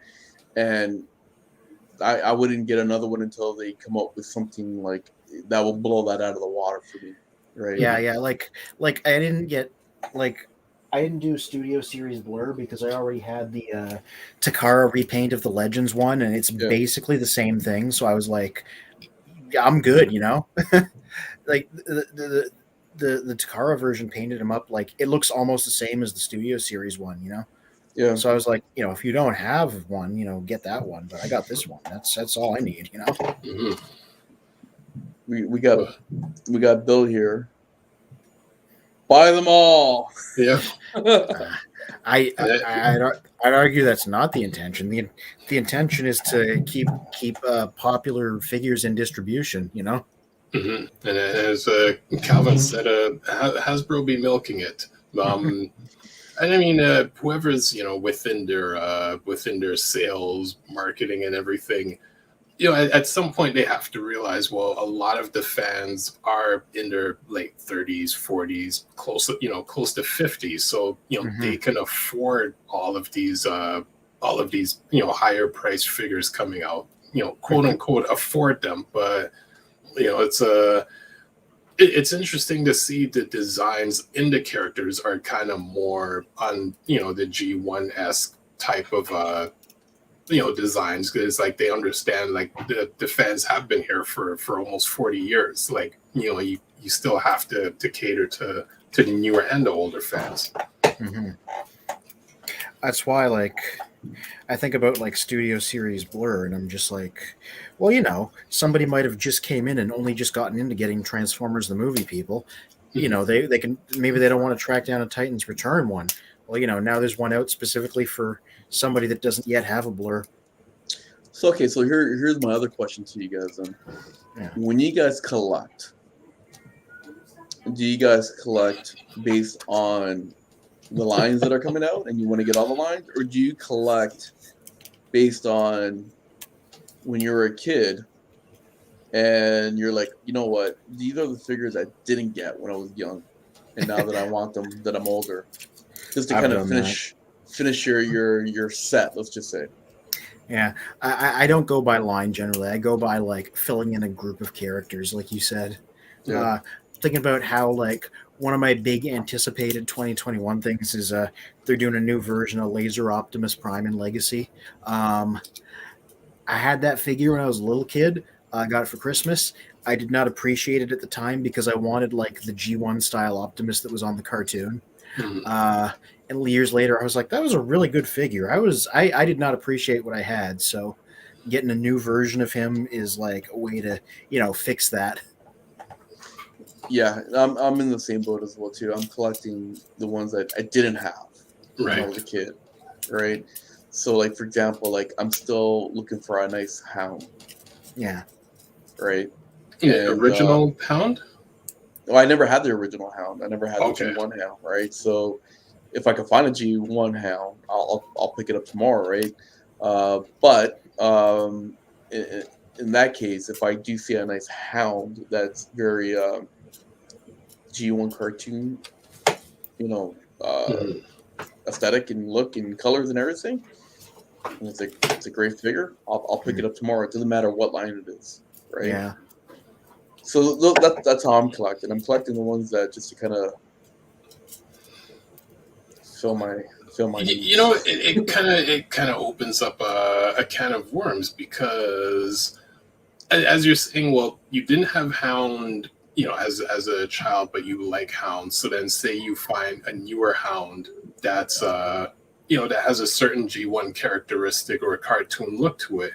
Do you then decide to focus on that line that Hound came from? No, for me, it doesn't really matter. Like, for example, like I didn't have Galvatron when I was a kid, right? Okay, so I have a few Galvatrons, but the ones that I have are like the one that he turns into like a plane or like a tank, right? Okay. So when I was able to pick up the Galvatron Headmaster, that's a car version that looks exactly like the cartoon, besides the head, the fun part of the head popping off, right? But it looks exactly like the cartoon, and it's really sweet color and everything, right? Just the design, and it turns exactly like into the cartoon op modes. I was like, that's it. I found the perfect Galvatron. I don't need to look for him anymore. Okay, and what's that Galvatron? What size? Like, how would you compare the size of him to the G1 Rodimus? 1 second, I got both my kids gonna come here and bother me. Hold on. The Kingdom guy's like a leader class, so he's probably bigger than Rodimus Prime, like way bigger. But then so was the G1 version, which he's not as big as, I don't think so. Yeah, I mean, a G1 Galvatron is size-wise compared to Rodimus is like two different. I've seen him. You brought him to TFCon. He's like, yep.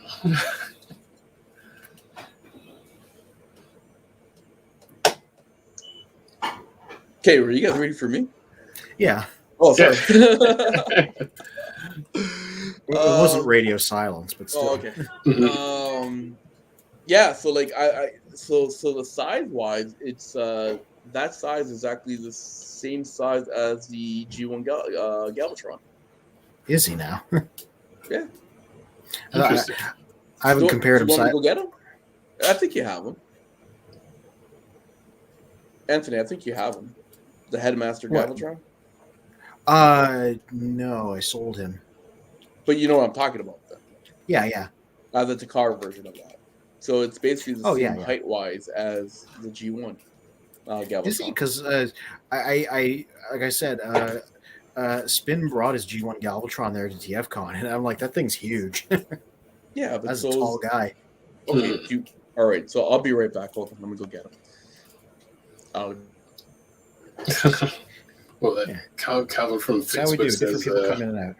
"Yep, I collect on nostalgic purposes and ones that I don't have." Yeah, I'm like, I didn't get into Kingdom because I'm like, I want to get all of Kingdom. I got into Kingdom because I'm like, they're doing all the Beast Wars cast, you know? And I'll continue on into Legacy because apparently the few they didn't get around to in Kingdom are going to just come out in Legacy instead, right? Nice. Or at least that's what the scuttlebutt is. Well, I think I had asked this question once. Are there any lines that you know of where every character of both sides actually exist? Or are there any newer lines where, say, if someone had like all of the G1 and they wanted to update to like one of the newer lines, are there any lines that has all of those characters? Well, no, none of them have ever like done the full G1 thing. If you're like me and you consider like everything that starts from classics in 2006 and continues all the way to today as one big long nostalgia line, then yes, they've done everything. But they've circled back like plenty of times, right? Okay. Like you could definitely do like maybe the first 4 years of G1 like completely if you are willing to go from like 2006 to today basically in terms of classics and universe and generations and stuff. I've seen that in a few images. Like a few people would have basically the entire season 1 and season 2 cast. Yeah. And on display, and I believe season 3 as well. Yeah. But then toy-wise, then there's like those odd characters that you don't really see on their shelf, like the World, Roadbuster, Hubcap, for instance. Although, I mean, he never made it in the show, but the toy existed. So, like, those certain toys that we knew existed, just, Actually, I guess, no, go ahead. I have another question. Yeah, I was going to say I have a checklist of this. The only year 2 guys they're missing are some of the deluxe Insecticons and the Omnibots. Those have never been redone. Right. Year 3 is complete. Year 4 we're missing like Slugfest and Overkill and a bunch of the Throttle Bots. But other than that, they've got everybody's been done. And it's year 5 where it really starts to like have huge gaps. Right. What about like Swerve? Yeah, they've done a few of him. I got one right here. Okay. It's the little. They did him in Thrilling 30, and then they repainted him in Legends. Nice. Yeah. So yeah, he's been done. All the mini bots have been done one way or another. Okay. It's just those odd characters that they exist, but they just really don't get enough shine. Whereas like I've seen the images of like Power Glide, Sea Spray, and Warpath, like multiple variations of those guys. Yeah. Well, actually, with Power Glide, they did him in as a Decepticon for the Cobra line there. They repainted him. Yeah, for Combiner Wars, they did him as Viper. Yeah, that's it, Viper. Kevin says here from Facebook, me, I collect on nostalgic purpose and the ones that I didn't have. See, Kevin and I were in the same boat. Mm-hmm. Like me getting the full Beast Wars cast, right? Yeah. See, so you're right. I have my Galvatron here. Oh yeah, the Legends one. Oh yeah, the Legends one's always stuck them in vehicle mode in the box. So this is, here it is. So if you look at his size, it's basically almost the same size as G1, or be like basically the same size, right? Oh, maybe in cannon mode. Right. I know his robot mode's definitely shorter, just because I've seen him. Might want to take that price sticker off. Well, I was gonna say, I mean, from looking at it in the box, I'm like, but he seems a bit smaller. But I mean, but look at that figure. You're telling me that's not a sweet figure? Yeah, it looks nice. Oh yeah. I mean, yeah, detail and quality wise, compared to the G1 character, like that's amazing. Well, like cartoon wise, it's almost there. Yeah. Right. So this is what I'm saying to that. And if you look at his canon, right? I know it turns into a jet as well too, but that's his form right there in G1, right? So this is what I'm saying. What I was saying before is that I won't get another Galvatron until something else comes like blows that out of the water. Now the Kingdom Galvatron that came out that has like all the the bottom battle marks and everything and all that. Yeah. Again, you know what? The only thing that comes with it, this one, which the one that I have that does it, the leader of the Matrix around his neck, with a chain. I can go buy that separate and put it around this guy's neck, right? Yeah, they're putting a lot of Matrixes out there. Yes. Right? Yeah. And I'm sure someone will sell that separate on children.primus.com classified site. So, you like that little plug there. So, there's no reason for me to go buy another one, right? So, I'm like Calvin. I'll collect them on nostalgia purposes and the ones I didn't have. And just collect those little spots, right? So now I'm missing like Hound. I'm looking for a Hound. Yeah. Well, you did have an answer for to the original question. Although it's one character. Out of only because it's like I don't do top. I haven't sat down and gone through figures to really analyze them to have like a top 5 or 10. But I would say my top 1 is Power Master Optimus Prime. Because like I've seen a guy. Well, the G1 guy, but I've seen a recent version of him where it's it's amazing. Like it's Is it 2021?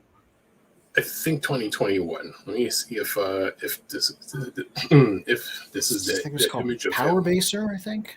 Okay, so we also talked about it while you were gone. We're talking about like our number 1 on our list. If we had our own list, right, for 2021 figures. So Bill here from Facebook says, so my top 5 list for 2021 is SS86 Slag. Studio Series 86. Yeah, yep. I heard he's great. Yep. 86 Sweat Guard. I read that he was good. Kingdom Rodimus. I figured someone's gonna clap it. 86 Hot Rod. Yeah, it's interesting that he rates them the other way around. He rates Hot Rod bigger than Rodimus Prime.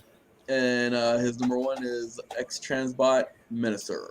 Oh yeah, well there you go. I don't even get the really expensive third-party stuff like that, so he'd be the expert. I'll trust his opinion on that being the best one. That's D in him. What's called. The Minosaur that takes about 2,000 steps to transform. Yeah. D's on you. We gotta grill him for what his top whatevers are. I know that opinion. So we have Calvin from Facebook again mentioning. Oops. That's dope. Yeah. I don't know what he was referring to, but to my Galvatron. He was to the Galvatron.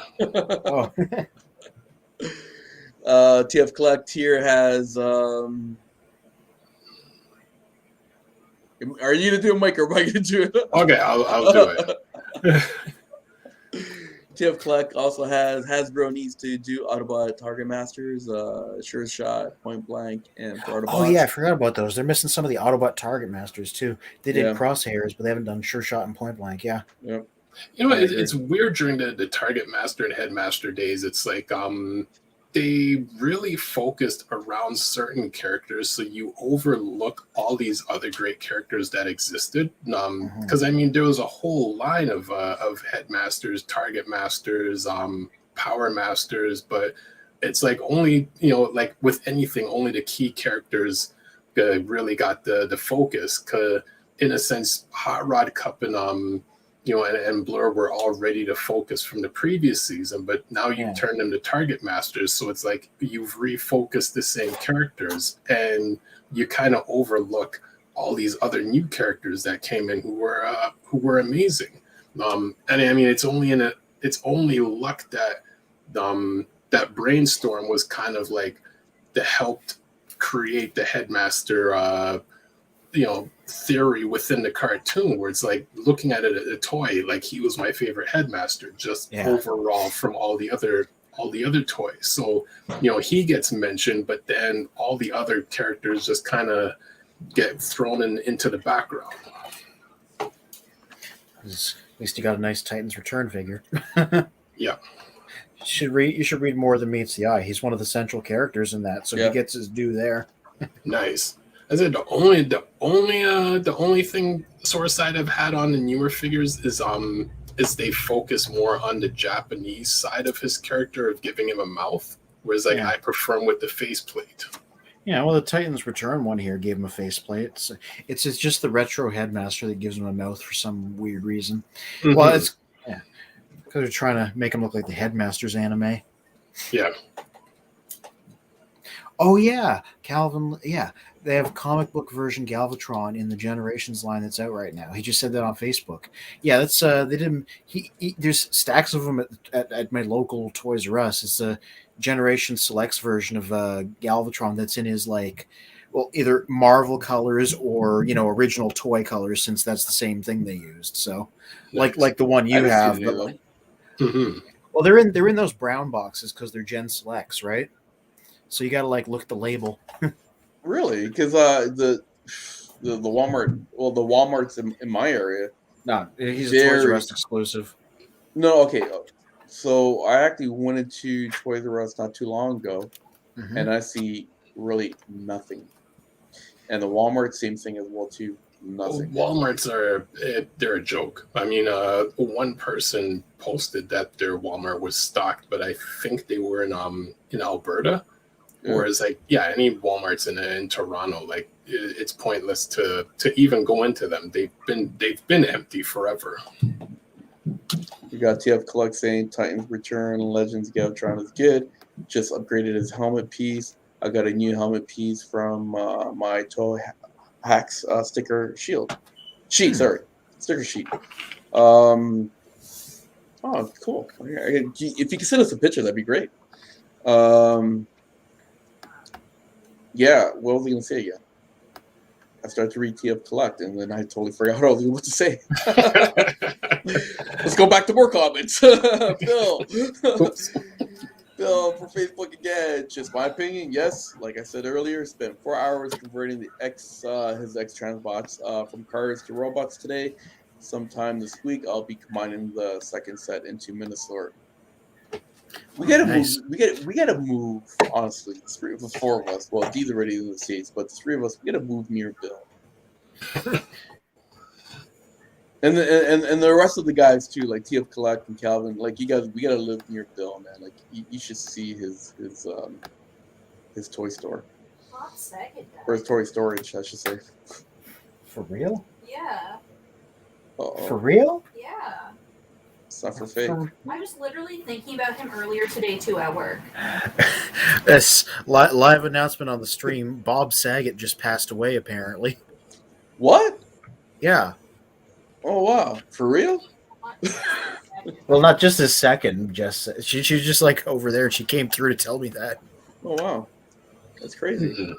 I was literally thinking about him earlier today. I'm not joking. I was at work thinking about him. Someone just had a meme earlier today on in terms of which '80s family would you live with? Between Fresh Prince, Roseanne, and Full House was one of them. They found him in an Orlando hotel unresponsive. Ooh. He must have been doing That's cocaine. No comments. Yeah. Hey, the photo that I was trying to share was the version of Galvatron that Calvin was talking about, the Marvel / original figure version. That's pretty sweet. Yeah. He needs stickers though. Like you can tell that he's a lot of those details, like in his robot mode, those are filled in by like stickers that he comes with. Yeah. Oh, okay. See, here's my question to you guys: stickers or no stickers, or should I say stickers versus paint? What do you prefer? I generally prefer paint, honestly. It stays on better. Hmm. I like. Here's the thing. I like toy hack stickers because they are built differently. They're made of really durable material. They last a long time, and because they're made so well, you can even peel them back off and try again if you make a mistake. But like official stickers are not as durable as that. Yeah, once you put them on, that's it. Yeah. I hated those stickers. Yeah.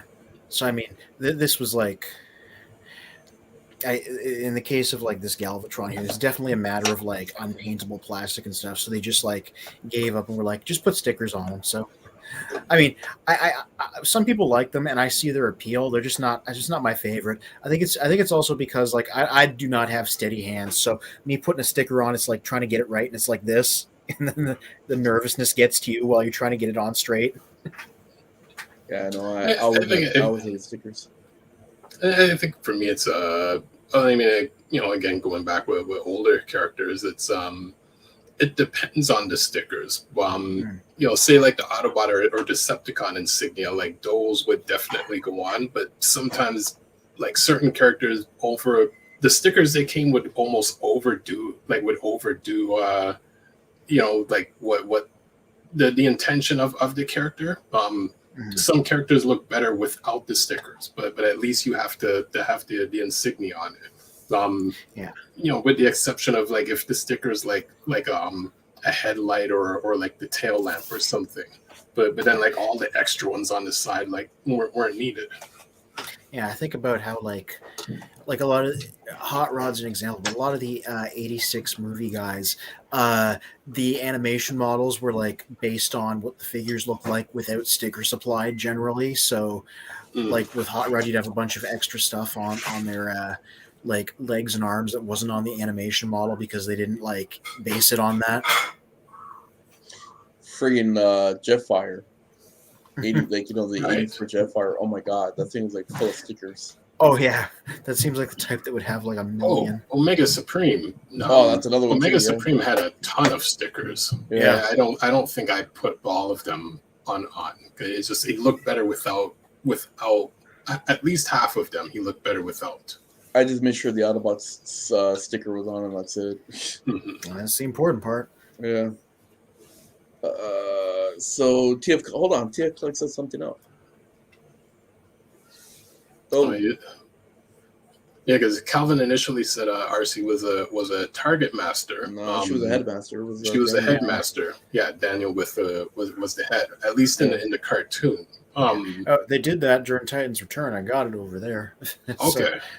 Let me go get it. Bill's out. So Bill from Facebook, mates, I'm out. I'll check you next week. Check out the pics I put on Messenger. We'll definitely post them on our page and and maybe next week's show as well too. We'll post them as well. So that goes for anybody that watches the show. Again, send us your pics. Send us your pics of anything. Pics of your favorite figure, your shelf, your collection. Anything cool, whatever it is, send it to us, and we'd be more than happy to post it on our page. And we also will, if it's really cool, we'll throw it on the show as well too, saying, "Hey, man, check out this pic from Bill," which we've done many times, right? Mm-hmm. So, and at the same time, if you want to join and have a conversation with us, let us know.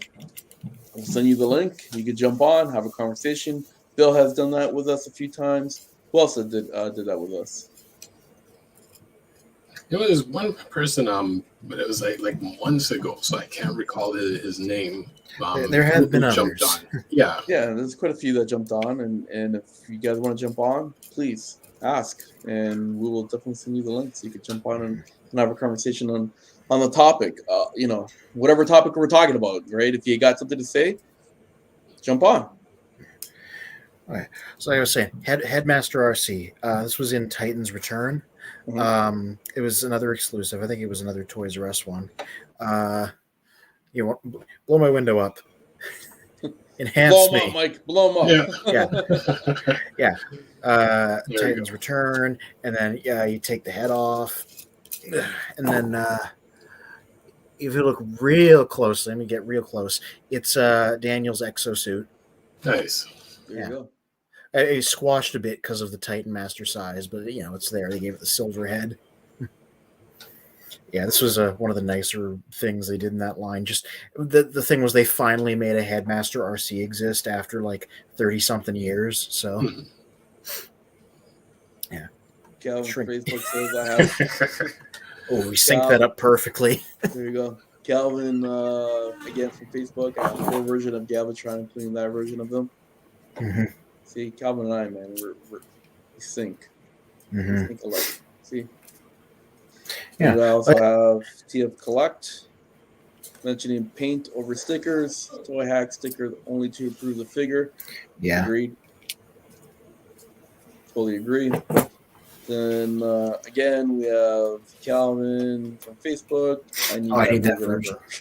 Oh yeah, that's probably one of the better RCs they've done. But like that it's hard to get because it was like I said, it wasn't Generation Selects. It was pre-Generation Selects when they were like experimenting with that format.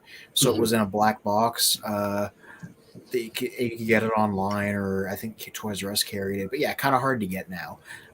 Worth tracking down though. It was a very nice release. I mean, I was just going to ask, which has been the best version of RC that's been created and released, considering all the ones that I've seen, it's they haven't done the best job with her. Well, like I said, I'm fond of the Titan's Return version, but also because it's based on it also sort of homages her IDW design too. So it's not strictly a G1 looking one, even though it does the Headmaster thing. But like, I think this one turned out the best. It's not like the most accurate because it's also based on her comics look, but like in terms of like just being a good figure, I think this one wins. I'm fond of the Earthrise one. A lot of people don't like that version. I do. I gave her the guns from the old Thrilling 30 version. I think it turned out pretty nicely. But, well, hold both of them up together. Yeah. Now, see, I guess it'd be the opposite. But on the screen, on the left side of the screen, like that's the RC that I would want for a collection, because the RC on the right side of the screen looks more like a medic bot. From like another episode, like from any other generic episode, as opposed to her being an RC. Which one are you talking about? I see. Well, I guess that would be in your left hand. This one? Yeah. So that one, okay. She looks more like a medic bot than an RC. It's funny because this is actually an extensive retooling of that blur I had earlier. They just like really reworked it. Yeah. Wow. I was about to say. Yeah. See, you know what? Because this got the Paradron medic repaint instead of that one. Yeah. See, I prefer the second one because it reminds me of the G1. Yeah. But at the same time, too, the reason why I like the first one that you had in your hand, the Headmaster, is because she doesn't have that backpack. Yeah. Well, that's from the blur engineering, right? There's no backpack there because it's changes into a swoopy race car. Which, I mean, from G1 was always that issue because the front part of his car became a shield. But every single RC has that funny looking backpack, like all of them, except for say like the recent ones. Yeah, like the only other one that I got kicking around is the Thrilling 30 version as well, which same kind of things. Still has a backpack. They're about the same. The Earthrise one came out more like animation accurate, whereas this one did like a bit of a twist on it. Mm-hmm. See, I like the 30. I like the 30 thrilling 30. Thrilling 30. Thank you. Yeah. So it's a good version, right? Yeah. I actually like funny the black on it too. Yeah. They both got Paragon Medic repaints, but this was a BotCon one, so you can't get the green version of that one, basically. This one, I got the Paragon Medic because she came with a Ratchet there in that Amazon set, so Right. this is the version that people can actually like get. You know what? Because the backpack, is that removable? Yeah. The backpack has already been removed on these two. Okay. I can let me grab it. It's in a bag over here, as an example. Some stuff over. Because if you can remove that, because I couldn't remember if you were able to remove it or not. But I'm saying if you're able to remove it, then I'm fine with it. Then you could put that on, on the side, right? Yeah, it's in like hovercraft mode right now. Okay, so this is the piece, and technically you can hang it off her. I don't remember how, so it can be integrated if you want. Yeah. But it just pops off, right? Yeah. And there's pegs so that you can like ride it like a surfboard if you want. But that's really just sort of to give it an excuse to have something for it to do. Let me just get it on because you got one peg there. You got one peg there. It's to make it nice and stable. Yeah, just like that. And the wheels are out, so it's like a hovercraft type thing. Okay. But they just did that so it would have like something to do when it wasn't on her back, basically. Mm-hmm.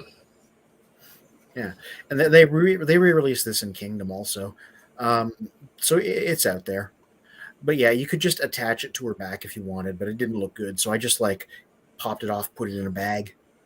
Yeah, see, I appreciate that more because of you can integrate that, right? So that's pretty good engineering on their part, right? Because let's face it, if you put that on the back, you try to do poses and you're trying to, it looks funny. Yeah, it just doesn't look right. Now, if you put it on a shelf with her riding that, then that looks pretty cool. Right. Yeah. Right. Okay, you know what? I'll be right. I feel like he's trying to get things to show and tell because I brought so much stuff out. I don't even remember how this attaches because like I just leave it off. You know what? That's funny. That happens with many figures after a while. It's like for years you just like certain parts don't attach. And like, how did this even attach? Yeah, it does. I just don't remember how. If I like popped up a photo, I should pop up my review because I took photos there.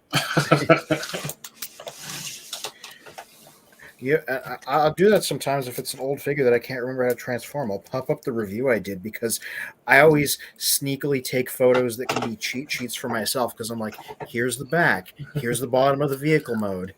Instruction sheets. Yeah, so I can squint at them and figure it out. Instruction sheets. Yeah. Straight up. I think I almost got this. Live transformation. That's not even a transformation. I'm just trying to remember how this pops on. Right. Because like the whole thing was like, oh, you can leave it on and integrate it if you want, and like nobody wants to do that. Does it go like that? God, I don't remember. That's funny. Oh, okay. Let me look up a photo. Yep. I'm gonna type it in Google. Children of Primus.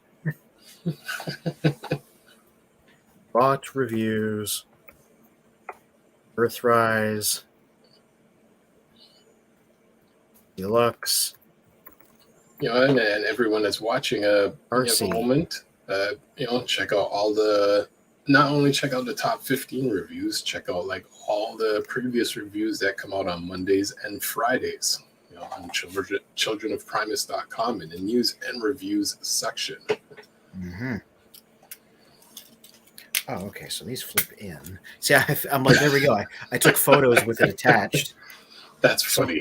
Oh, that's why I couldn't get it to work. I was supposed to. Okay. There we go. See, I did that for myself. I'll take this off. So what happened? Oh, I just forgot to flip the wheels back in. Oh, okay. And this will go like that. And then this will go like that. And then this flips up and pops in. Oh, I got to pop the window up so I can see what I look like. Yeah, and there you go. It does not look good, but No. You can do it like that if you want, right? Because they're like, oh, you can do a fully integrated transformation. You don't even have to take it off the transformer, right? Oh gosh. But like nobody wants to do that, so that's why people are just like, take it off, chuck it. That makes sense. Yeah, it looks better without that backpack on there. Yeah, and I think more figures should be open to doing that. I don't even remember how the transformation. Yeah, all that trouble of just attaching the backpack. It's like, it's almost pointless to have it on there. Yeah, it wasn't even much trouble. I just forgot how to do it. Stick Paradromedics backpack on here too. Yeah, but like I said, a lot of people didn't like this figure. I was fond of it though, just because it was willing to do stuff like that for the sake of like making it like accurate, but also still like workable as a figure. And I think more figures that are trying to replicate like impossible character models should just be willing to do tricks like that. I thought the Masterpiece one should have had a pop-off backpack. Would have looked better. Version's got a giant backpack too. Sorry, guys. Got to be the bad parent. I just showing them. I got the backpack reattached, so I'm like, this is what it looks like if you want to keep it on there, which you don't because it does not look good. That's horrible. Yeah, but no. So that's why they were like, forget it, just pop it off and forget about it. Turn it into a surfboard. So, Mike, did you come up with your number 1 or number 2, number 3, number 4, number 5? Only number 1. Power Master Optimus. The third-party one, right? Mm-hmm. So I was saying earlier before, Anthony, mine will be Unicron Haslab. Oh yeah, a lot of people went with that. I still haven't seen one. I would love to just see that in person. I know, but he had the box. Mm-hmm. Yeah. I saw somebody live stream an unboxing one time. That was cool, but like I saw somebody do the same thing. Was it what's his name? Was it that Oriental guy? Nah. I mean, I've seen like recordings of it being unboxed, but I mean, like on a Discord I was on, somebody just like live streamed it. Oh, I see. They got it. I was watching this guy doing. I totally forgot his name. He also does reviews. I'm terrible when it comes to remembering names, guys. I apologize. So, so Haslab Unicron would be mine. Number 1. See, I just stuck with like things that I own because I'm like, I don't know what that's like. Maybe I'd hate it. Maybe it's too complicated for me. That's I don't know. For me, I'll love that because you can have the whole family participate in transforming that whole thing. It's fun time with family. My number 2 will actually have to be Optimus Prime Kingdom Earthrise. Oh yeah, that's a great one. And the reason why I actually like that one is because it's almost, I don't want to say almost like Masterpiece, but it's there. It's there. Yeah, it definitely has. It definitely feels very, very Masterpiece-ish. Yeah, it's there. It's quality. Obviously, they would be like, destroying me left, right, and center. I swear to God, I'm gonna have a kid fall through the ceiling, and if you see something fall behind me, it's one of my kids. I just don't understand. Like, this whole house shakes because of my kids. I don't know what the hell they're doing. And then when I get to the room, they're like, laying in their bed all nice and peacefully. Oh, that's kids. I know. So I like that one. I actually like Reckart. Oh yeah. I never I never got around to picking him up yet, but I've heard good things. Yeah, I Mm-hmm. want to pick Yeah, him up I've as read well. good things of him as well. And then my number 4 will have to be the what's it called? Oh man, it's such a simple. I just bought it too. Quintesson? Thank you. I literally guessed because it was something you just got and I remembered that. Yeah, Nice. the Quintesson, and the reason why I like it is because for simplicity, and that the fact that they took the time to do that because there you go, the head spinner, not a headmaster, but a head spinner. Yeah. Um, Take him off his chair. no, but it's very simplistic. It brings me back to nostalgia, like what Kevin said from before, right?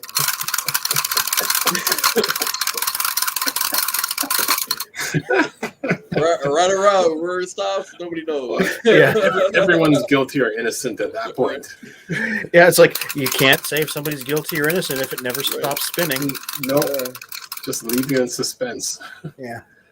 So that'd be number 4 for me, and my number 5 will be, man. What my number 5 will be. Oh, some of these jaws move too. You ever notice that? This guy's like, rah, rah, rah, rah, rah, Nice. rah. You know, it's crazy. In one of the groups just a few days ago, someone said, I wish they made a Quintesson toy. And I was like, they do have Quintesson Yeah, they toys. did. Like, It's yeah, a good like one. I know some people who have a couple of them. Yeah. Did you have you unboxed yours? No, I didn't. No. Okay. Word of warning. I didn't have this because this is the version from the like big multi pack. One of his faces isn't on him on purpose so he could fit in the box. I heard it's a pain to get on here because you got to snap it in like real good. Right. So look forward to that. Maybe look it up how. I don't know how because the version I have is from the box, so it was already on there. Oh, okay. And then I think number 5 will be.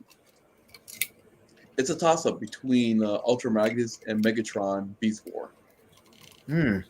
Well, I don't even know because like I didn't get the Kingdom one because I have the Siege one over there and I liked him good enough. That's a real good guy.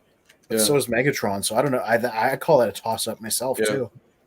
So those will be like I say my top 5 ish. When I say ish, because I got a 6 1 in there, right? Yeah. So those are my top 5 ish. Yeah. Well, I mean, I kind of cheated a couple times too because I had like repaints on the same number and stuff. Yeah. No, because I got the Earthrise Ultra Magnus, and the reason why, again, it goes back to the reason why I wanted that one specifically is because it reminds me of the G1 Ultra Magnus because it's actually 2 figures. And what I mean by 2 figures, you're forming the cab into the armor of the cab. Let's just say into Ultra Magnus, right? Into the white former, right? And so that's why I actually like that one, right? And that's why I picked that one up instead versus the Siege because I knew they were going to come up with their Earthrise one. And that's why I picked it up. I don't think there's another one that's better than that. And if you look at the masterpiece, it's all in one. It's not 2 separate components that you're merging into one, right? Yeah, it's very simplified, and I wish it did more things, which was exactly what the Siege one does instead. Yeah.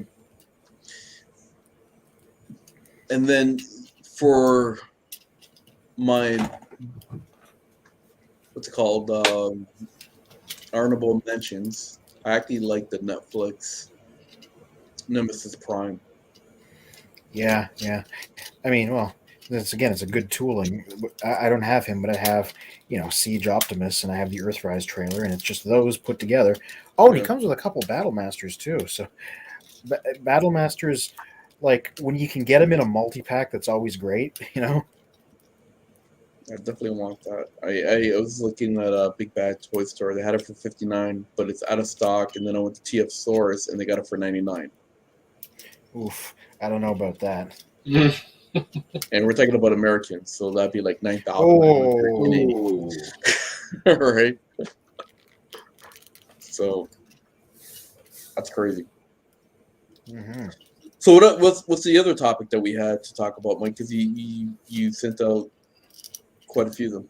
Well, you know what? I would say maybe for tonight we'll end around 10:30 ish. Okay. But I'll say if anything, we'll kind of preview. We'll briefly touch on the two topics, and then we'll focus on them more next week. Okay. So the one topic was, did anyone get any Transformers for Christmas? The second topic, or I guess technically third topic, is something that's been kind of jumping around in the different groups. Again, related to scalpers, but now it's actually focusing on employees of stores that are kind of buying out the stock before the customers can get them, and people are catching are taping and then catching these employees doing that. Dang. Yeah, like there's one post that's been going around a few different places of, I think, a Target employee buying like a whole bunch of Transformers, and I think like a few other toys as stuff that this other person did videotaped it and caught them doing. And it was like, well, we're complaining about scalpers, but if you work in the store, like, what's the legality of buying out the stock before the customers can do it? And I think one person had mentioned, I don't recall what it was, but something that their store was selling years ago had certain serial numbers or contracts within employees that they're not allowed to resell the items in their store. Like, in a sense, you can't, go into work, a bunch of Optimus Primes comes in and you buy them all and then go back and sell them on eBay, because the store will then be able to track whatever code or serial number it was sold from eBay and realize and track back the employee that bought them out and and then resold them. Like, what industry was this? Because my experience with retail has generally been they do not usually care enough about things to do that. No, yeah, generally they don't. But what's this stopping? wasn't. Mm-hmm. No, I was gonna say what's stopping. For example, like, let's just say I work at Toys R Us, and I said, okay, Mike, Anthony, there's a whole bunch of, I don't know, Unicrons for $49.99. Funny you mentioned that price. And I want you guys to come in and buy all of these. I'm going to give you the money because I'm going to resell them. Like, how are they going to know it's me then?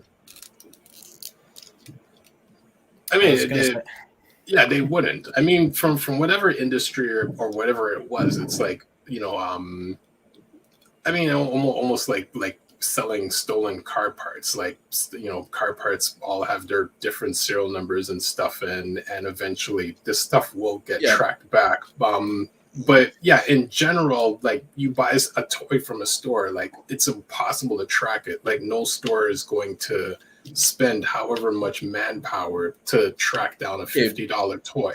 I was going to say, like, if I was the owner of Toys R Us and my employee decides to go buy all the Unicrons, what do I care?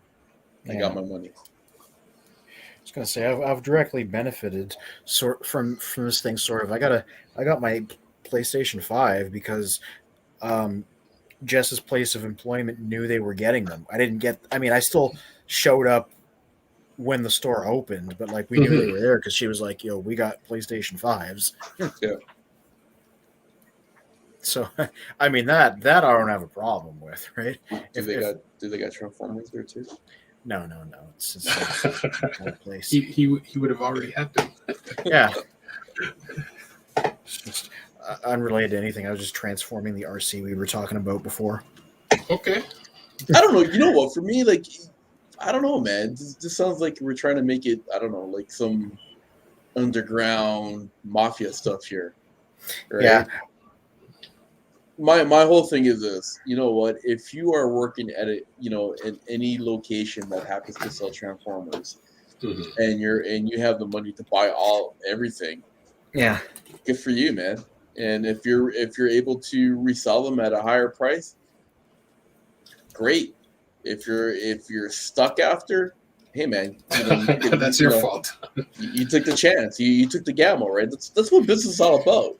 Business. See, people forget business is a risk, right? It's not guaranteed.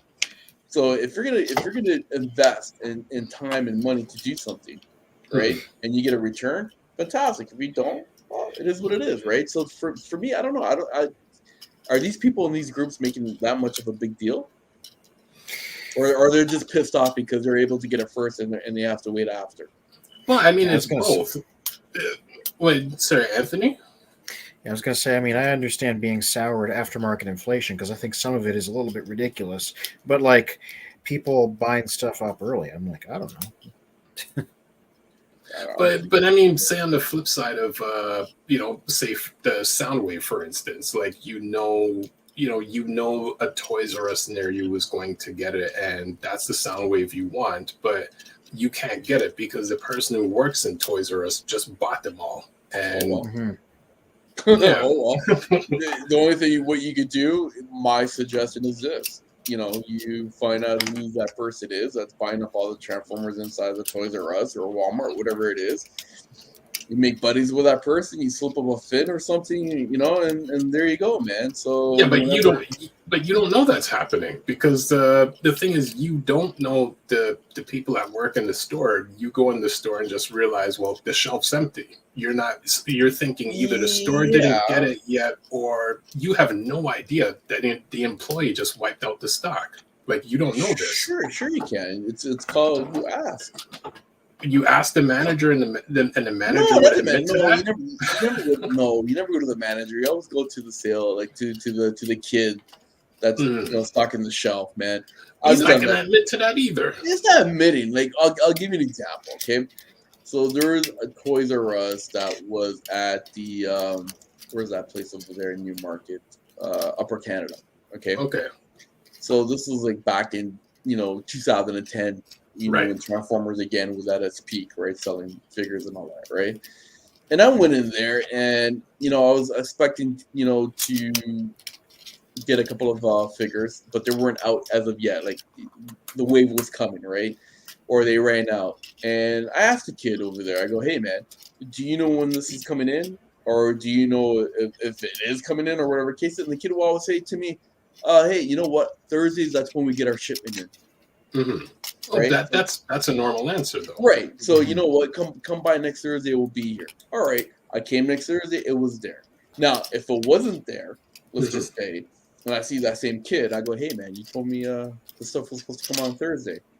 And if he gives me those, I don't know what happened, like, one of those kind of questions, I'm like, "Hey, buddy, here's a fin. I know you, and I know what you're doing, right? Just remember me for next time, okay?"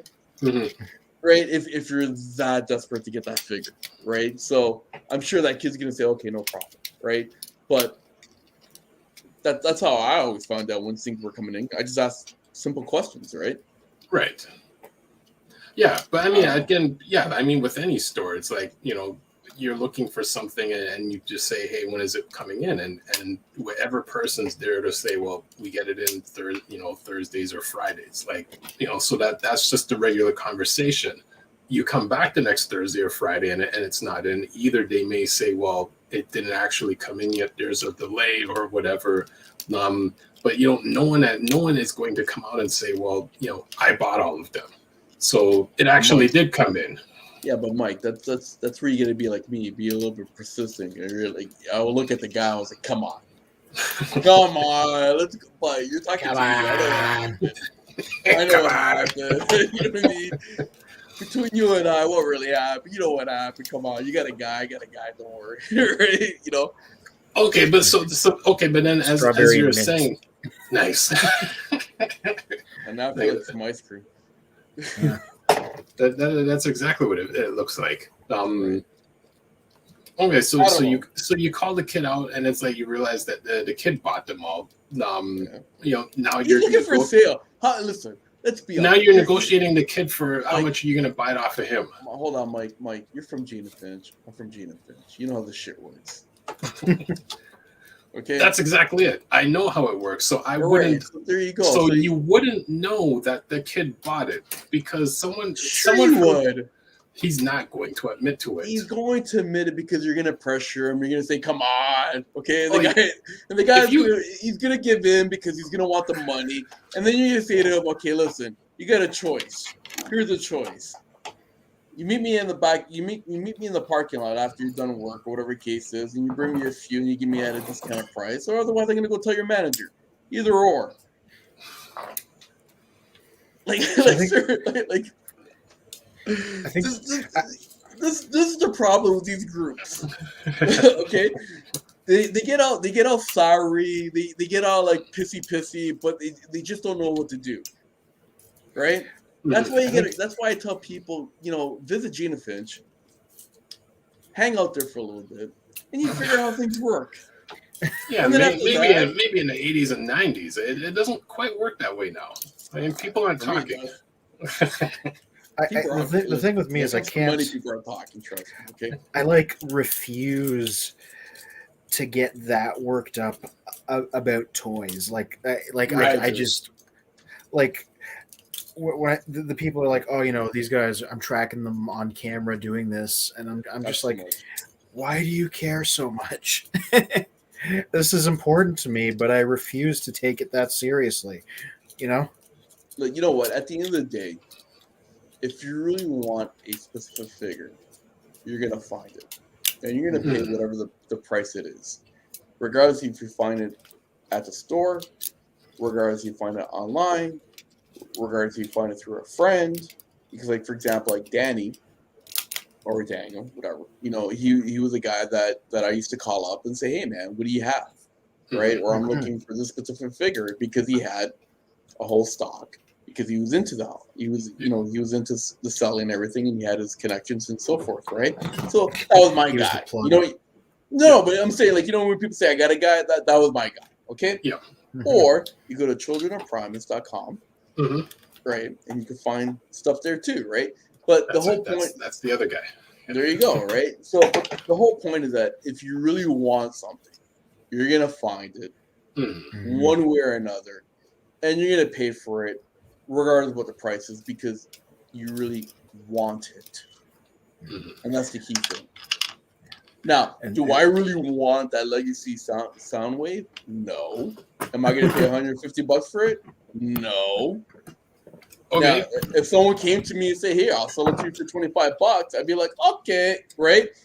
But do I really want that sound wave? No. So I don't when you have these groups that are complaining and being sourpuss and looking at videos and being fucking some kind of spy, James Bond over there trying to figure out what's going on, right? Get a fucking life, man. Honestly, pardon my language, but fuck you. I was basically just saying that, but the polite version a minute ago. Seriously, why there's groups talking about this stuff? I don't get it. Explain that to me. It's only just because the video surfaced of whoever just happened to catch this employee buying a whole cartload of stuff. So we're gonna go our investigation, and we're gonna get our hidden cameras, and we're gonna Well, it's not even a hidden camera. I mean, just imagine, this wasn't even a hidden camera thing. It was just I just happened to be in the store doing whatever, and I'm walking by, and I'm like, hey, wait a second.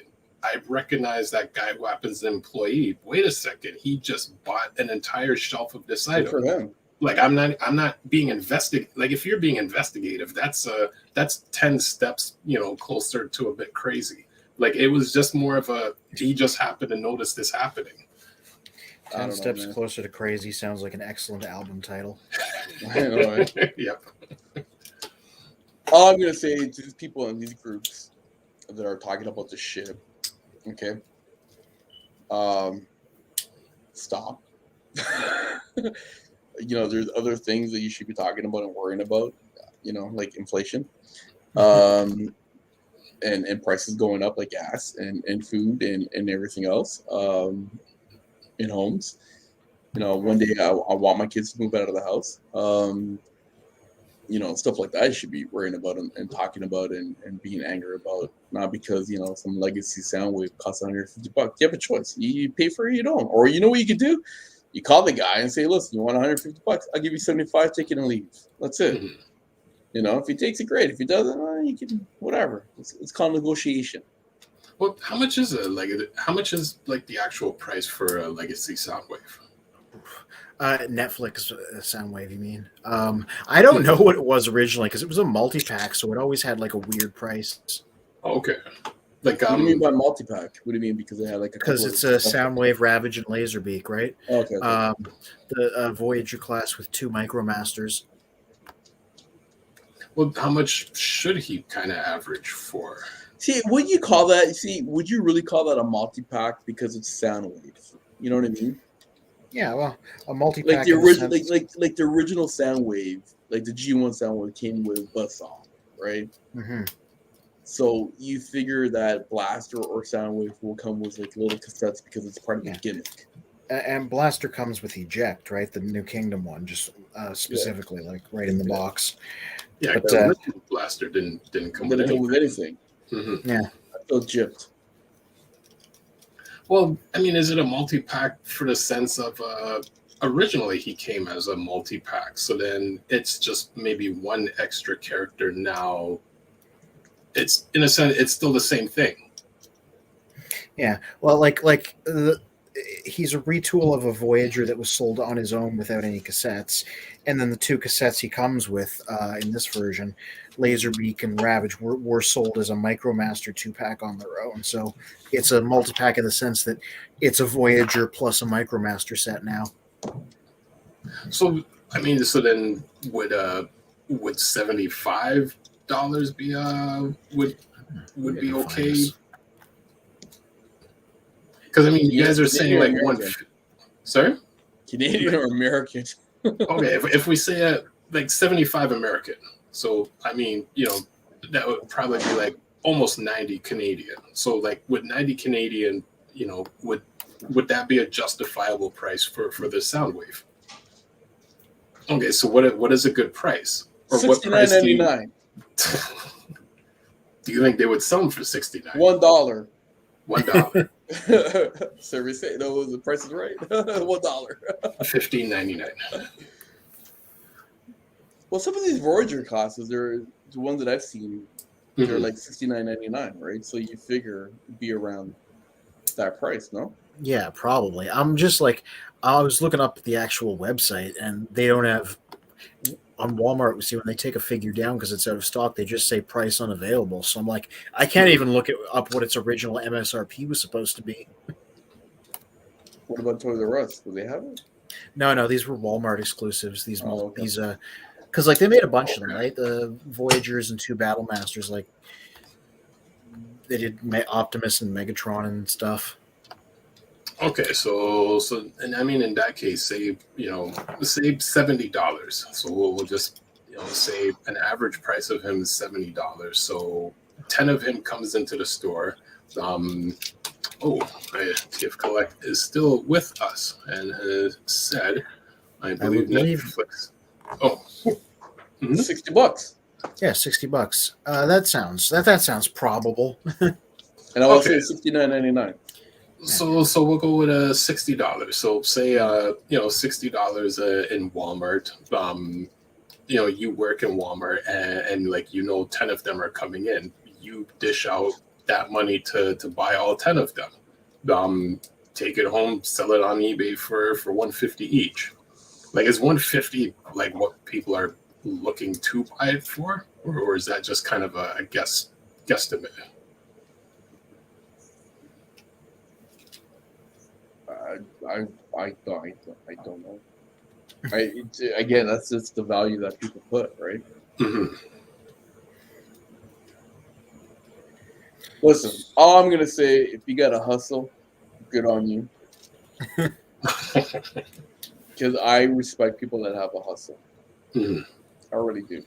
And if people are willing to pay that amount, fantastic. If you are one of those persons that are, I'll give you an example. I used to work at a supermarket. Okay, as a kid, I used to have Saturday morning. All the old Italian folks used to show up at 6 o'clock in the morning when the stores open up at 7 o'clock in the morning. Because the reason why they showed up at 6 o'clock in the morning because they wanted to get the bread, it's like super fresh. Oh yeah. Okay. And so, if you're willing to be one of those types of people that are that want to be at the store, or Walmart, or Toys R Us on a Thursday, Friday, Saturday, whatever they bring the shipment in, to grab that sound wave or whatever it is, good for you. I gotta work. Well, there you go, right? So, I just don't understand how this is becoming such a big topic in these groups. Well, that are thinking about all this stuff, like. Well, it's funny you bring that up. I mean, I grew up across the street from an Italian bakery, and you go at like 7 a.m. to get all the fresh bread that was baked the night before. You'd be kind of upset to realize, well, the employees bought all the bread, and you show up at 7 a.m. and there's no bread. So I think at some point, someone in the bakery would be like, you know what? Don't do that. We can just bake an extra. I went to Nino Diversas. There you go. You go to Nino or you go to or A. It was one or the other. Listen, here's a little tip as well too. Okay, when you go buy a veal sandwich, don't get the bread that they give you. Go in the back. You get your own bread, and get your own bread that was baked nice and fresh. I mean, there's still some of the old school Italian supermarkets exactly the same way, and like they'll even politely say, "What bread do you want?" They'll go and get the bread from the back for you. But I mean, there's that kind of mindset of like, we're serving our community. If you want 20 loaves of bread for yourselves, we can bake an extra 20. Don't shortchange the community. Like, everyone's lining up to get bread. I know we're talking about Transformers here, Mike.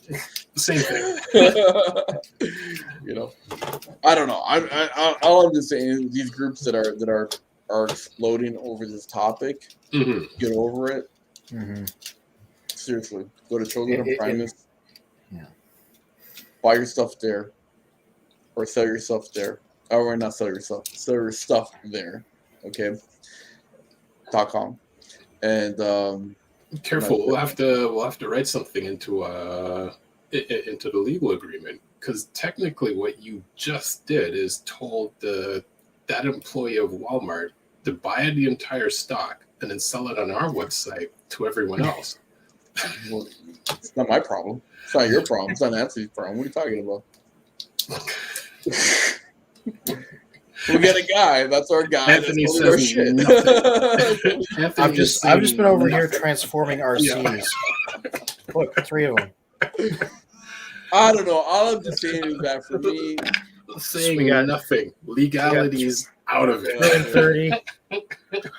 We got Titan's Return. I like the and 30. And we got Earthrise. Nice. No, I'm still with the 30 Thrilling 30. Yeah. That was a good line. I have to admit, you know what? Just to get off this topic because it's redundant now. The Thrilling 30, I have to admit, they put out a pretty good line. Yeah, like those are nice. Okay. For the Tripper Changers, because they're Rhinox. Yeah. I'm saying that purposely because someone wrote an article about that. I did not. Look, I still got them right here because I haven't packed them back up. See? Look at how loose he is. Doesn't matter, man. Still looks a nice figure. Looks nice. Yeah, he looks nice, but like, look, his shoulder just comes off when you do that. Oh. Because you played with him too much, that's why. Nah. I mean, he does have this going for him, which is the spinny guns. But if you keep him in the box, he's fantastic. Yeah, that's cool. Whereas I got the Kingdom one over there, who is like just a unilateral improvement. He can't do this. Well, not unilateral because his guns don't spin anymore, but everything else is like an improvement. See? I don't know. I like the a Transformer collector topic. Because I mean, if you're a true Transformers fan and you've bought a Transformer, like you want to take it out of the box and transform it and play with it. Like you don't want to keep it in the box, like unless you're buying 2 of them. Or you're that Walmart kid and you bought 10 of them. So one's in the box stored away, one's in the box to sit on the shelf, and then the third one you open it and you play with it. Like, you went from 2 to 3. Okay, I mean the other 7 you sold for profit, but I mean you have to have one that you play with. Like you can't just have it sitting there in the box. I don't know. Okay, so here's a question to you guys. Okay. Box or no box? No box. No box. It's not even a question. I like some action figures I can understand leaving in the box, but Transformers you're only getting like 50% of it if you leave it in the box because like it's a whole nother mode there. Mm-hmm. I know, but you know what? For me, maybe it's a thing. Oh wait, TF Collect. Agree. Thrilling 30 was an amazing line. Yeah. From Springer RC, Rhinox, Rat Trap, Waspinator, Skid, and R are my favorite version of these characters. And you know what? TF Collect. Bottle cap.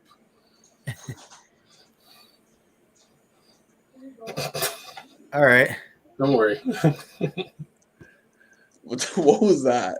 This guy holds up a bottle cap. What was that?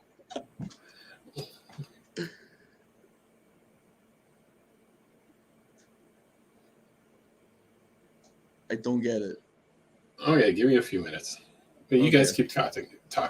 All right, so yeah, TF Collect, thank you. Our first Titan was in that line. Yeah. For me, I don't know. I like things in a box. I don't know why. Because maybe it's some kind of weird thing that it looks like a toy store to me, I guess. I don't know. I mean, I understand that. But I mean, I understand the appeal, but like I just got to take things out and mess around with them. I remember when I got when I picked up a Hot Rod there, the studio one. I got him like shipped to me, and he arrived like right at the start of a work day. So I just had to. So I just spent the whole day leaving him in the box on my desk, and I was like, I'm gonna unbox this later, but this is nice, right? Yeah. I don't know. For me, it's always been, TF Collect says there, he's a out of the box collector. I don't get in the box collector. For me, it's all kinds. Oh, nice. There you go. Oh yeah. All right. So I don't know. For me, it's just something that. See, I like boxes like this, right? Yeah. When you look at the other collection, in a sense of like when it's just like a cardboard, just a cardboard bag, Yeah, and then the back. you have that little hook because it's hanging, it's hanging, right? And it has like the form in the front. I can understand, you want to take that out and play with it because it's hard to display that, right? Mm-hmm. But for me, when I see box, like this, I prefer it in the box and just stacking them up nicely and I don't know, it just because I guess I like the box art as well too. That's true, especially the Takara packages. They do make for very nice boxes. Yeah, I mean, I've seen the box art for recent, on recent lines, and it is impressive. See, TF Collect says from Facebook, I keep it in the box for storage, thought, but they're always open. You see, when I open up my box, they tend to get damaged, right? And That's life. Yeah, it's almost like when you open up a Christmas gift and you're like whatever, right? So I'm careless. So that's why I don't open up my box. Not because I'm gonna resell them. I haven't resold. You know what? I haven't sold any of my Transformers. And I have my son always say to me, like, when are you gonna sell these? And I always say, done having why? fun. No, but I always ask them, I go, why? Why do you want to sell them? I don't know, so we can get some video games. Right? Selfish. Kids are selfish. You know what I say to them after? I go, when are you going to sell your Pokemon cards? It was never. Oh, there's your answer. Now's the time. All right. But what's it called? For me, I don't know. For me, when you place them on the shelf and in their box, it just gives a little bit more of a dimension. I mean, I prefer the robots out of the box on the shelf. Mm-hmm. What about you, Anne? So what do you do with your box? Do you keep it? No. Do you keep your box or do you throw them away after? It depends. A lot of like regular standard stuff, I just throw the boxes out. Okay. But like if I got like special Takara things or like really fancy boxes, I tend to keep them. I got a pile of them right underneath my desk here. I did actually keep the Netflix Soundwave box. And I tend to keep the Generation Selects brown boxes, but that's because I turn them into risers. Something when I make shelves. I was just going to ask about the brown boxes, but you found a purpose for them. Yeah, they make for good display assistance because you can, if you got like a big lineup of figures, you stick a couple of those boxes in the back, and the ones in the back can stand on them. Right. They're really good for that purpose because they don't have any weird shapes to them. They're just rectangles. Yeah. And then the cool thing about them, they have like the big logos as well too, like the wherever it's Decepticon or Autobot, right? So it's they'll just say this if you line them up correctly, that's right? It. Yeah. Yeah. And then you can flip on the side and you see the logo, so you can have that in the middle, and then you have the logos on the side after. Mm-hmm. Or this, right? Yeah. Those have a function. Plus, I've seen people use them as like accessory boxes and stuff, which for sure, is also a good idea.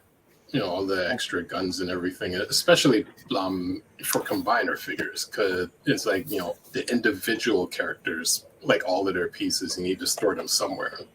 Yeah, I kept my Swerve and Tailgate box because that's a Takara one, so it was real nice. It's got the stuff on the back. Did they actually? Okay, Swerve and Tailgate, nice. Yeah, they did them like they were Thrilling 30 figures again, excellent line.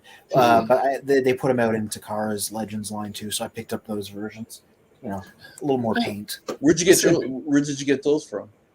TFCon. Okay. Yeah. I was going to ask you get it from Danny. It'd be interesting if they sold might have packs. been. I don't remember. If they sold packs in terms of like the original and the retool of a character. They've done that. Okay. There's United Frenzy and Rumble were sold in a 2-pack. Right now, the Golden Disc Collection's got Puffer and Road Ranger, which are both like Huffer and Pipes retools. So that's a thing that happens sometimes. Okay, cool. Okay, so I guess the other question was, did anybody get anything for Christmas? Not directly, but a lot of people know I'm into this stuff, so they get me gift cards and they say use it on robot stuff. So nice. Are you serious? So they write that. So they write it down like a Walmart gift card, and they said, "Okay, use it for robot stuff." Yeah. Well, what the heck else am I going to use it for? Like that's how I got Tigatron, right? I just headed over to Toys R Us with a gift card, and lo and behold, this guy was on the shelf, so picked him up. Yeah. Yep. And then I had not an Amazon, Indigo card. So I mentioned before I'm doing the hold on. Indigo Transformers?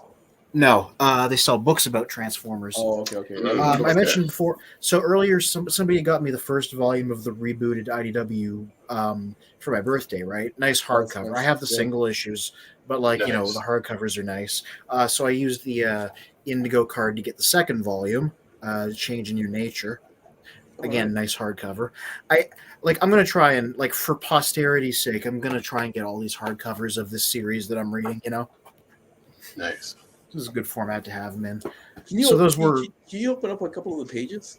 I just want to see how they look in the inside because I'm interested in that. Yeah, well, a few different artists have. Oh yeah, here's some guy getting cut in half. Oh, crazy. Yeah. Oh, Try wow. finding try to find a good page. It's a big chunk at the beginning drawn by Livia. And how many comic books are in that one issue there? 12? Well, the first one was 12. I think the second one's also 12. Oh, okay. Like, here's just a, just a generic page of dialogue. Okay, that's really nice. Yeah, it's a good series, right? It's a big panels, and they have big panels in there.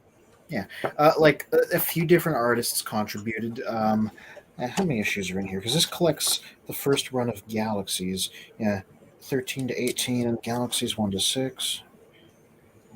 13, 14, 16, 18. Yeah, it's another 12. So, yeah, these are 12 issues of volume. That's not bad. Okay. Yeah. And how much are those?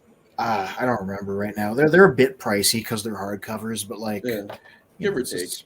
Yeah. 50, 60 bucks. Oh, it says $65.99 Canadian on the back as the as the suggested price. Right. Okay. If you look at the comic book. Yeah.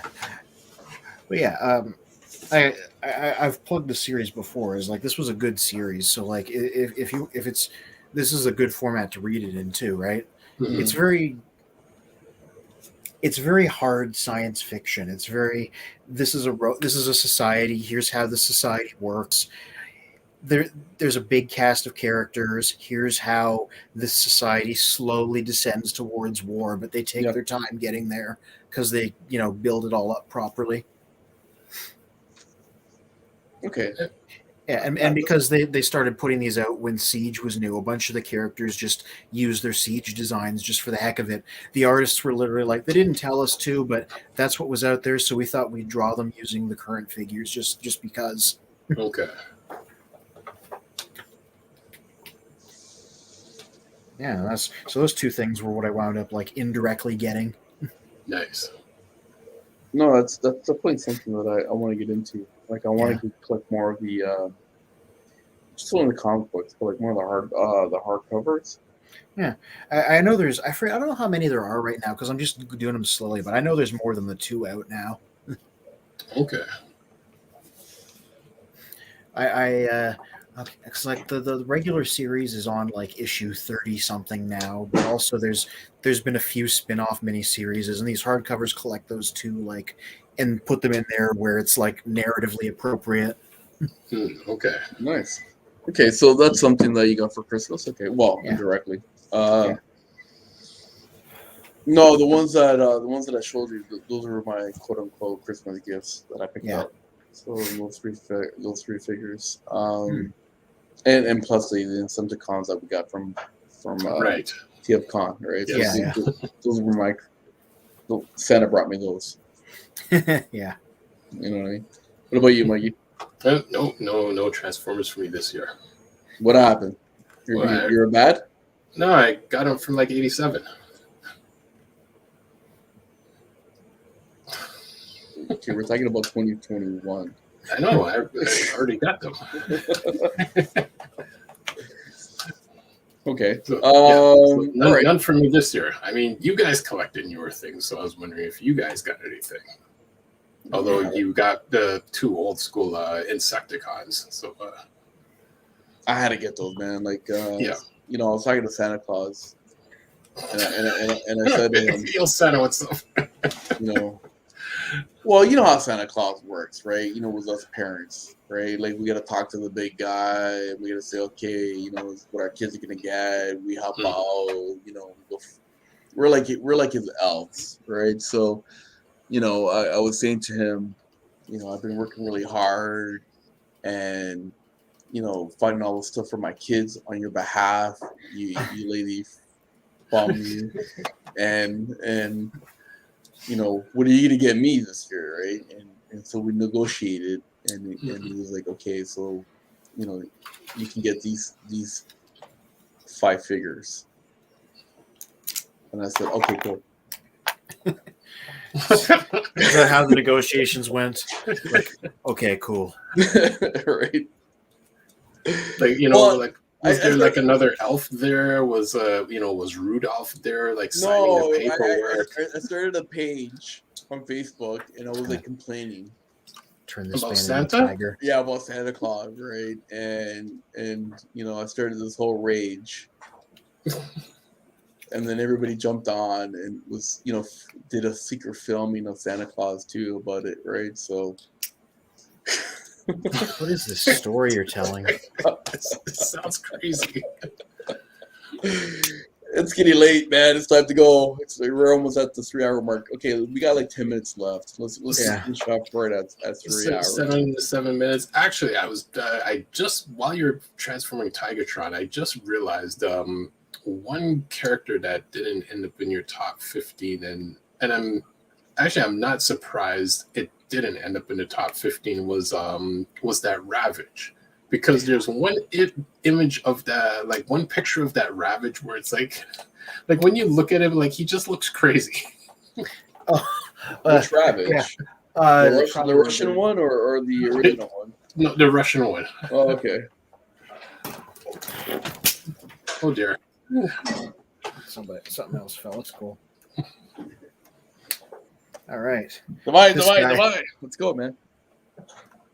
You gotta get him like a bottle of vodka. Yeah, a little mini bottle of vodka. Let me get his mouth open for maximum crazy.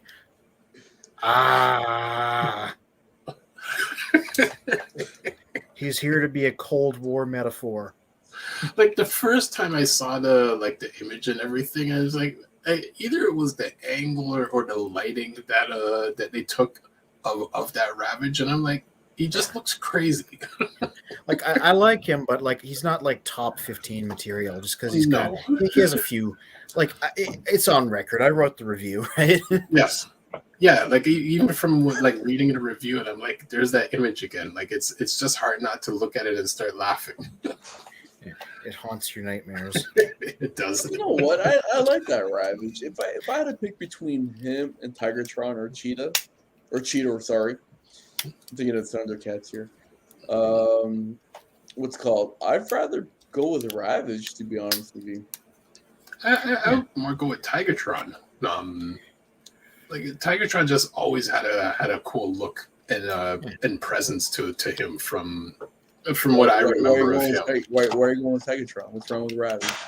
The new Ravage looks crazy. If we're comparing, G1 Ravage, I'll take G1, but that new Ravage looks crazy. He looks crazy. What? Look, you just saw him. He looks crazy.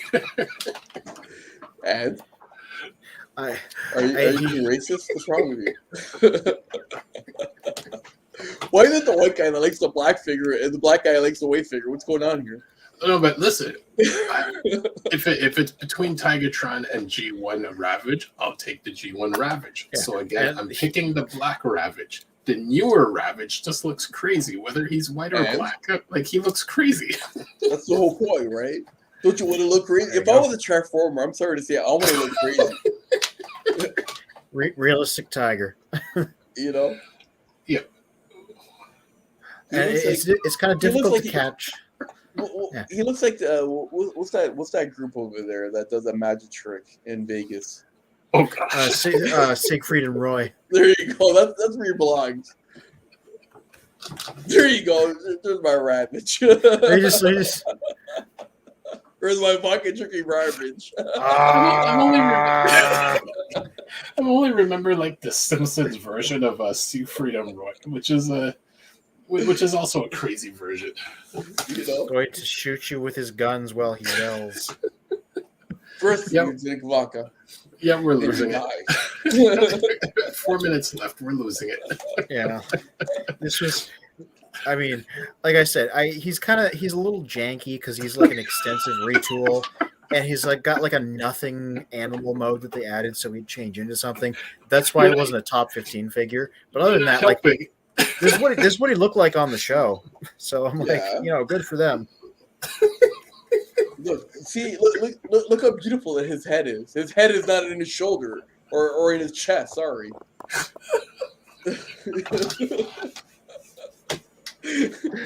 This face will haunt your nightmares. For the Grey Goose. I need vodka.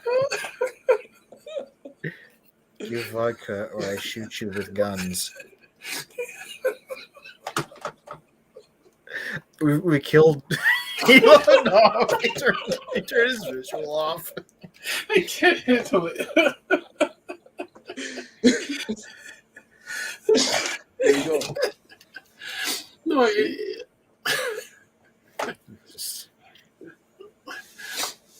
see, at least that looks a bit more normal, right? Now we need to. They both have movable jaws, so I had them both posed open. They're just like, Right. ah. See now both of them having movable jaws. That's when like boredom sets in and you like start making the characters talk to each other. Yeah. You don't do that already with your fingers? Oh yeah. Come on. Who doesn't? Who hasn't done that? This guy's got like. I'm gonna start another page about that so now. he can just be like, give me vodka, comrade. Divide. That's my Russian word. Divide. That means hurry up. Let's go. Like, at what point would you ever imagine G1 Ravage looking like that? He got rebuilt. That's the story, right? Mm-hmm. It was a good set of episodes, and everybody should watch Beast Wars in general, but also like the final 3 episodes of season 2, which he's in, are like the apex of the show. So yeah, it wasn't even after Megatron or something like that. Yeah, it was interesting because he's a Predacon, but he's on the maximal side, because what happens is, let me set this up. Let me explain this in a way that doesn't spoil it. They find out, the Predacons find out where Megatron is, and Megatron is a rogue actor because they're at peace on Cybertron at this point, and his government does not approve of him going around doing his stuff. So they figure out where he is, and the Predacons send this guy in. He's one of their top agents, right? You know, the legendary Ravage, right? And instead he goes to the Maximals and says, you know, I want to apologize. Our government doesn't condone this guy. I'm going to work with you, and we're going to bring him in so we can end this, right? And that's the plot. And I'm like, that's a clever story, right? That is. Okay. No spoilers there. Yeah. You still got to watch it to take it in, yeah. though. You know? It's a 3-parter. A lot of stuff happens in this 3-parter. A lot of crazy stuff that is not even related to that. Is he a double agent? I'm not. No, he is what he says he is. At least, you know, at the start of the story, they were like, you know, he's like, you know, I'm here to work with you to bring this guy in. Other stuff happens. It's 3 episodes long, so like a lot of stuff happens. That's just the setup, right? I have to go back and watch all the Beast Wars again and and catch back up. It's been decades since I've actually sat down and watched it. Season 2 in particular, like it's got a crazy ending. You know, things escalate. Is there that in season 2? Is there like that X-Bot, whatever, that big red ant? Inferno, yeah. Well, he was introduced in the first season near the end. No, not Inferno. Rampage, Protoform X. I think it was Protoform X. It was even season 3. Season 2, yeah. He's like a immortal experiment that the Maximals were supposed to dump on a planet somewhere where nobody could get him, but then, you know, they crashed and the story started, and they find his pod, and he's like a giant indestructible monster. Yeah. And he takes on the name of Rampage, no relation to the, you know, Predaking guy, but right. Okay. And, you know, he's a character all the way throughout that. And then the 3rd season, you have a Depth Charge who came specifically to find him because he has a grudge against him. And okay, cool. And he's like a rogue. It's a good show. Everybody should watch it, you know? Okay, so you know what? That's going to be our homework then. Yeah. We see. Okay, so this is what we got to do, man. We got to do our G1 reviews. We got to do like a Prime and Beast Wars like review, like retro review. Because I think Beast Wars is a retro now. Yeah. Oh yeah. Right. So we're gonna do our retro reviews and come up with our thoughts after watching it so many years later. Mm-hmm. Right. Because as kids we're like, oh wow, and then now we're adults, we're like, really? They actually did that? Yeah. Or they actually sneak in that joke, if you know what I mean. Right? Because as a kid you don't know, but as an adult you know now, right? So we gotta do that. Yeah. Let's try that one day. All right, it is 11 o'clock. Do you know where your children are? I got work in the morning. Yeah. Yeah, they got school in the morning. I got work in the morning. No, I got work in the evening. Well, school for them is school for everyone right now. The traffic jam is basically between the bedroom to the bathroom. That's that's traffic. True that. Yeah. All right, so Mr. Anthony, what you got on Children of Prime? I said at the top of the hour, tomorrow morning, premium finish Bumblebee. Nobody liked the Studio Series figure. I loved him. I have multiple versions. This is the version that's slathered in paint. I'm going to try and defend defend the character of this figure tomorrow. Okay. Explain why I like him. So look forward to that. Next Friday, I'm going to go back and talk about not the Studio Series Hot Rod, but the one before that, the lovely the Takara repaint of the Titan's Return one. As a look back at an older figure. And then next Monday, forget new things. We're talking about Hubcap, the Hunt for the Decepticons version. And beyond that, I don't know. That's the next 3 queued up. There you go. Okay, and where are you able to find all that stuff? Children of Primus. Plug it into Google. We're like the top result now. Nice. Or very close to the top, at least. Wait, hold on. As in when you type in Transformers or no, Children of Primus. Okay, yeah, we should be number 1. Yeah. who else has a name like that? Yeah, just Google our name. Okay. Whenever I want to find one of my reviews for reference, I just type Children of Primus and then the name of the figure, and my review pops up. Beautiful. Now, I don't know how many times I'm going to say this, but there's another section of that website where you can sell, buy, anything and everything when it comes to Transformers or even GoBots. Mm-hmm. You know what? We got to do a show about GoBots. Yep. Strictly GoBots. There's been ongoing debates about GoBots and people hating on them and I'm like, you know what? It's either generational or you guys don't get it because back in the GoBots was the thing. I'll talk about the Tom Scioli comic that came out a couple of years ago because I read that. It's good. Yeah, but it's weird, but it's good. GoBots came out first. Remember that. It's true. GoBots, the Takaras and a whole bunch of just no-name transforming type of toys before Transformers. Before the Transformers. Mm-hmm. So, again, if you got even comic books or hardback covers that you want to get rid of because you're tired of reading them, again, we have a classified column. Our Primus.com. Use it. It's free. Mm-hmm. I don't know how many times I'm going to say this. It's free. Especially with today's inflation. You can't beat free. No, can't beat free. Use it. The good thing about free is that it doesn't inflate. Multiply 0 by as many times as you want. It's still going to be 0. There you go. Okay? Yep. So use it. Abuse it. Enjoy it. Love it. Embrace it. Okay? Guys, it's been a blast. It's sad that we've been off for 2 weeks, but we're back, and hopefully we can get our other cast member on as well. Mm-hmm. I want to hear his top ones. Yeah, I know today was a bit of a we're just getting back into our groove. So hopefully next week we'll have our Murder Prime section because I want to blast some people.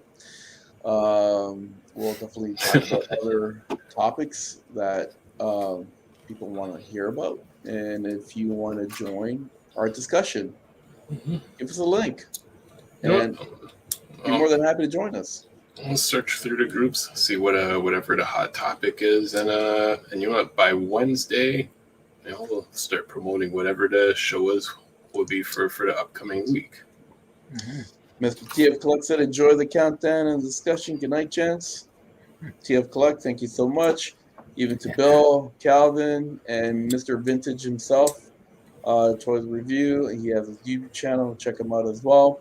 And if you got anything that you want to promote, again, use our Facebook page, use our YouTube channel, use us. We're a bunch of goofy guys that like Transformers, and we're happy to talk about it. Our platform is here for you. Exactly. Yes. Gentlemen. As is Crazy Ravage. Exactly. Where is he? All right. Yep. Say, go to, you go sleep. You sleep now. Okay. You have work in morning. Be responsible. Or I shoot with gun. Good night.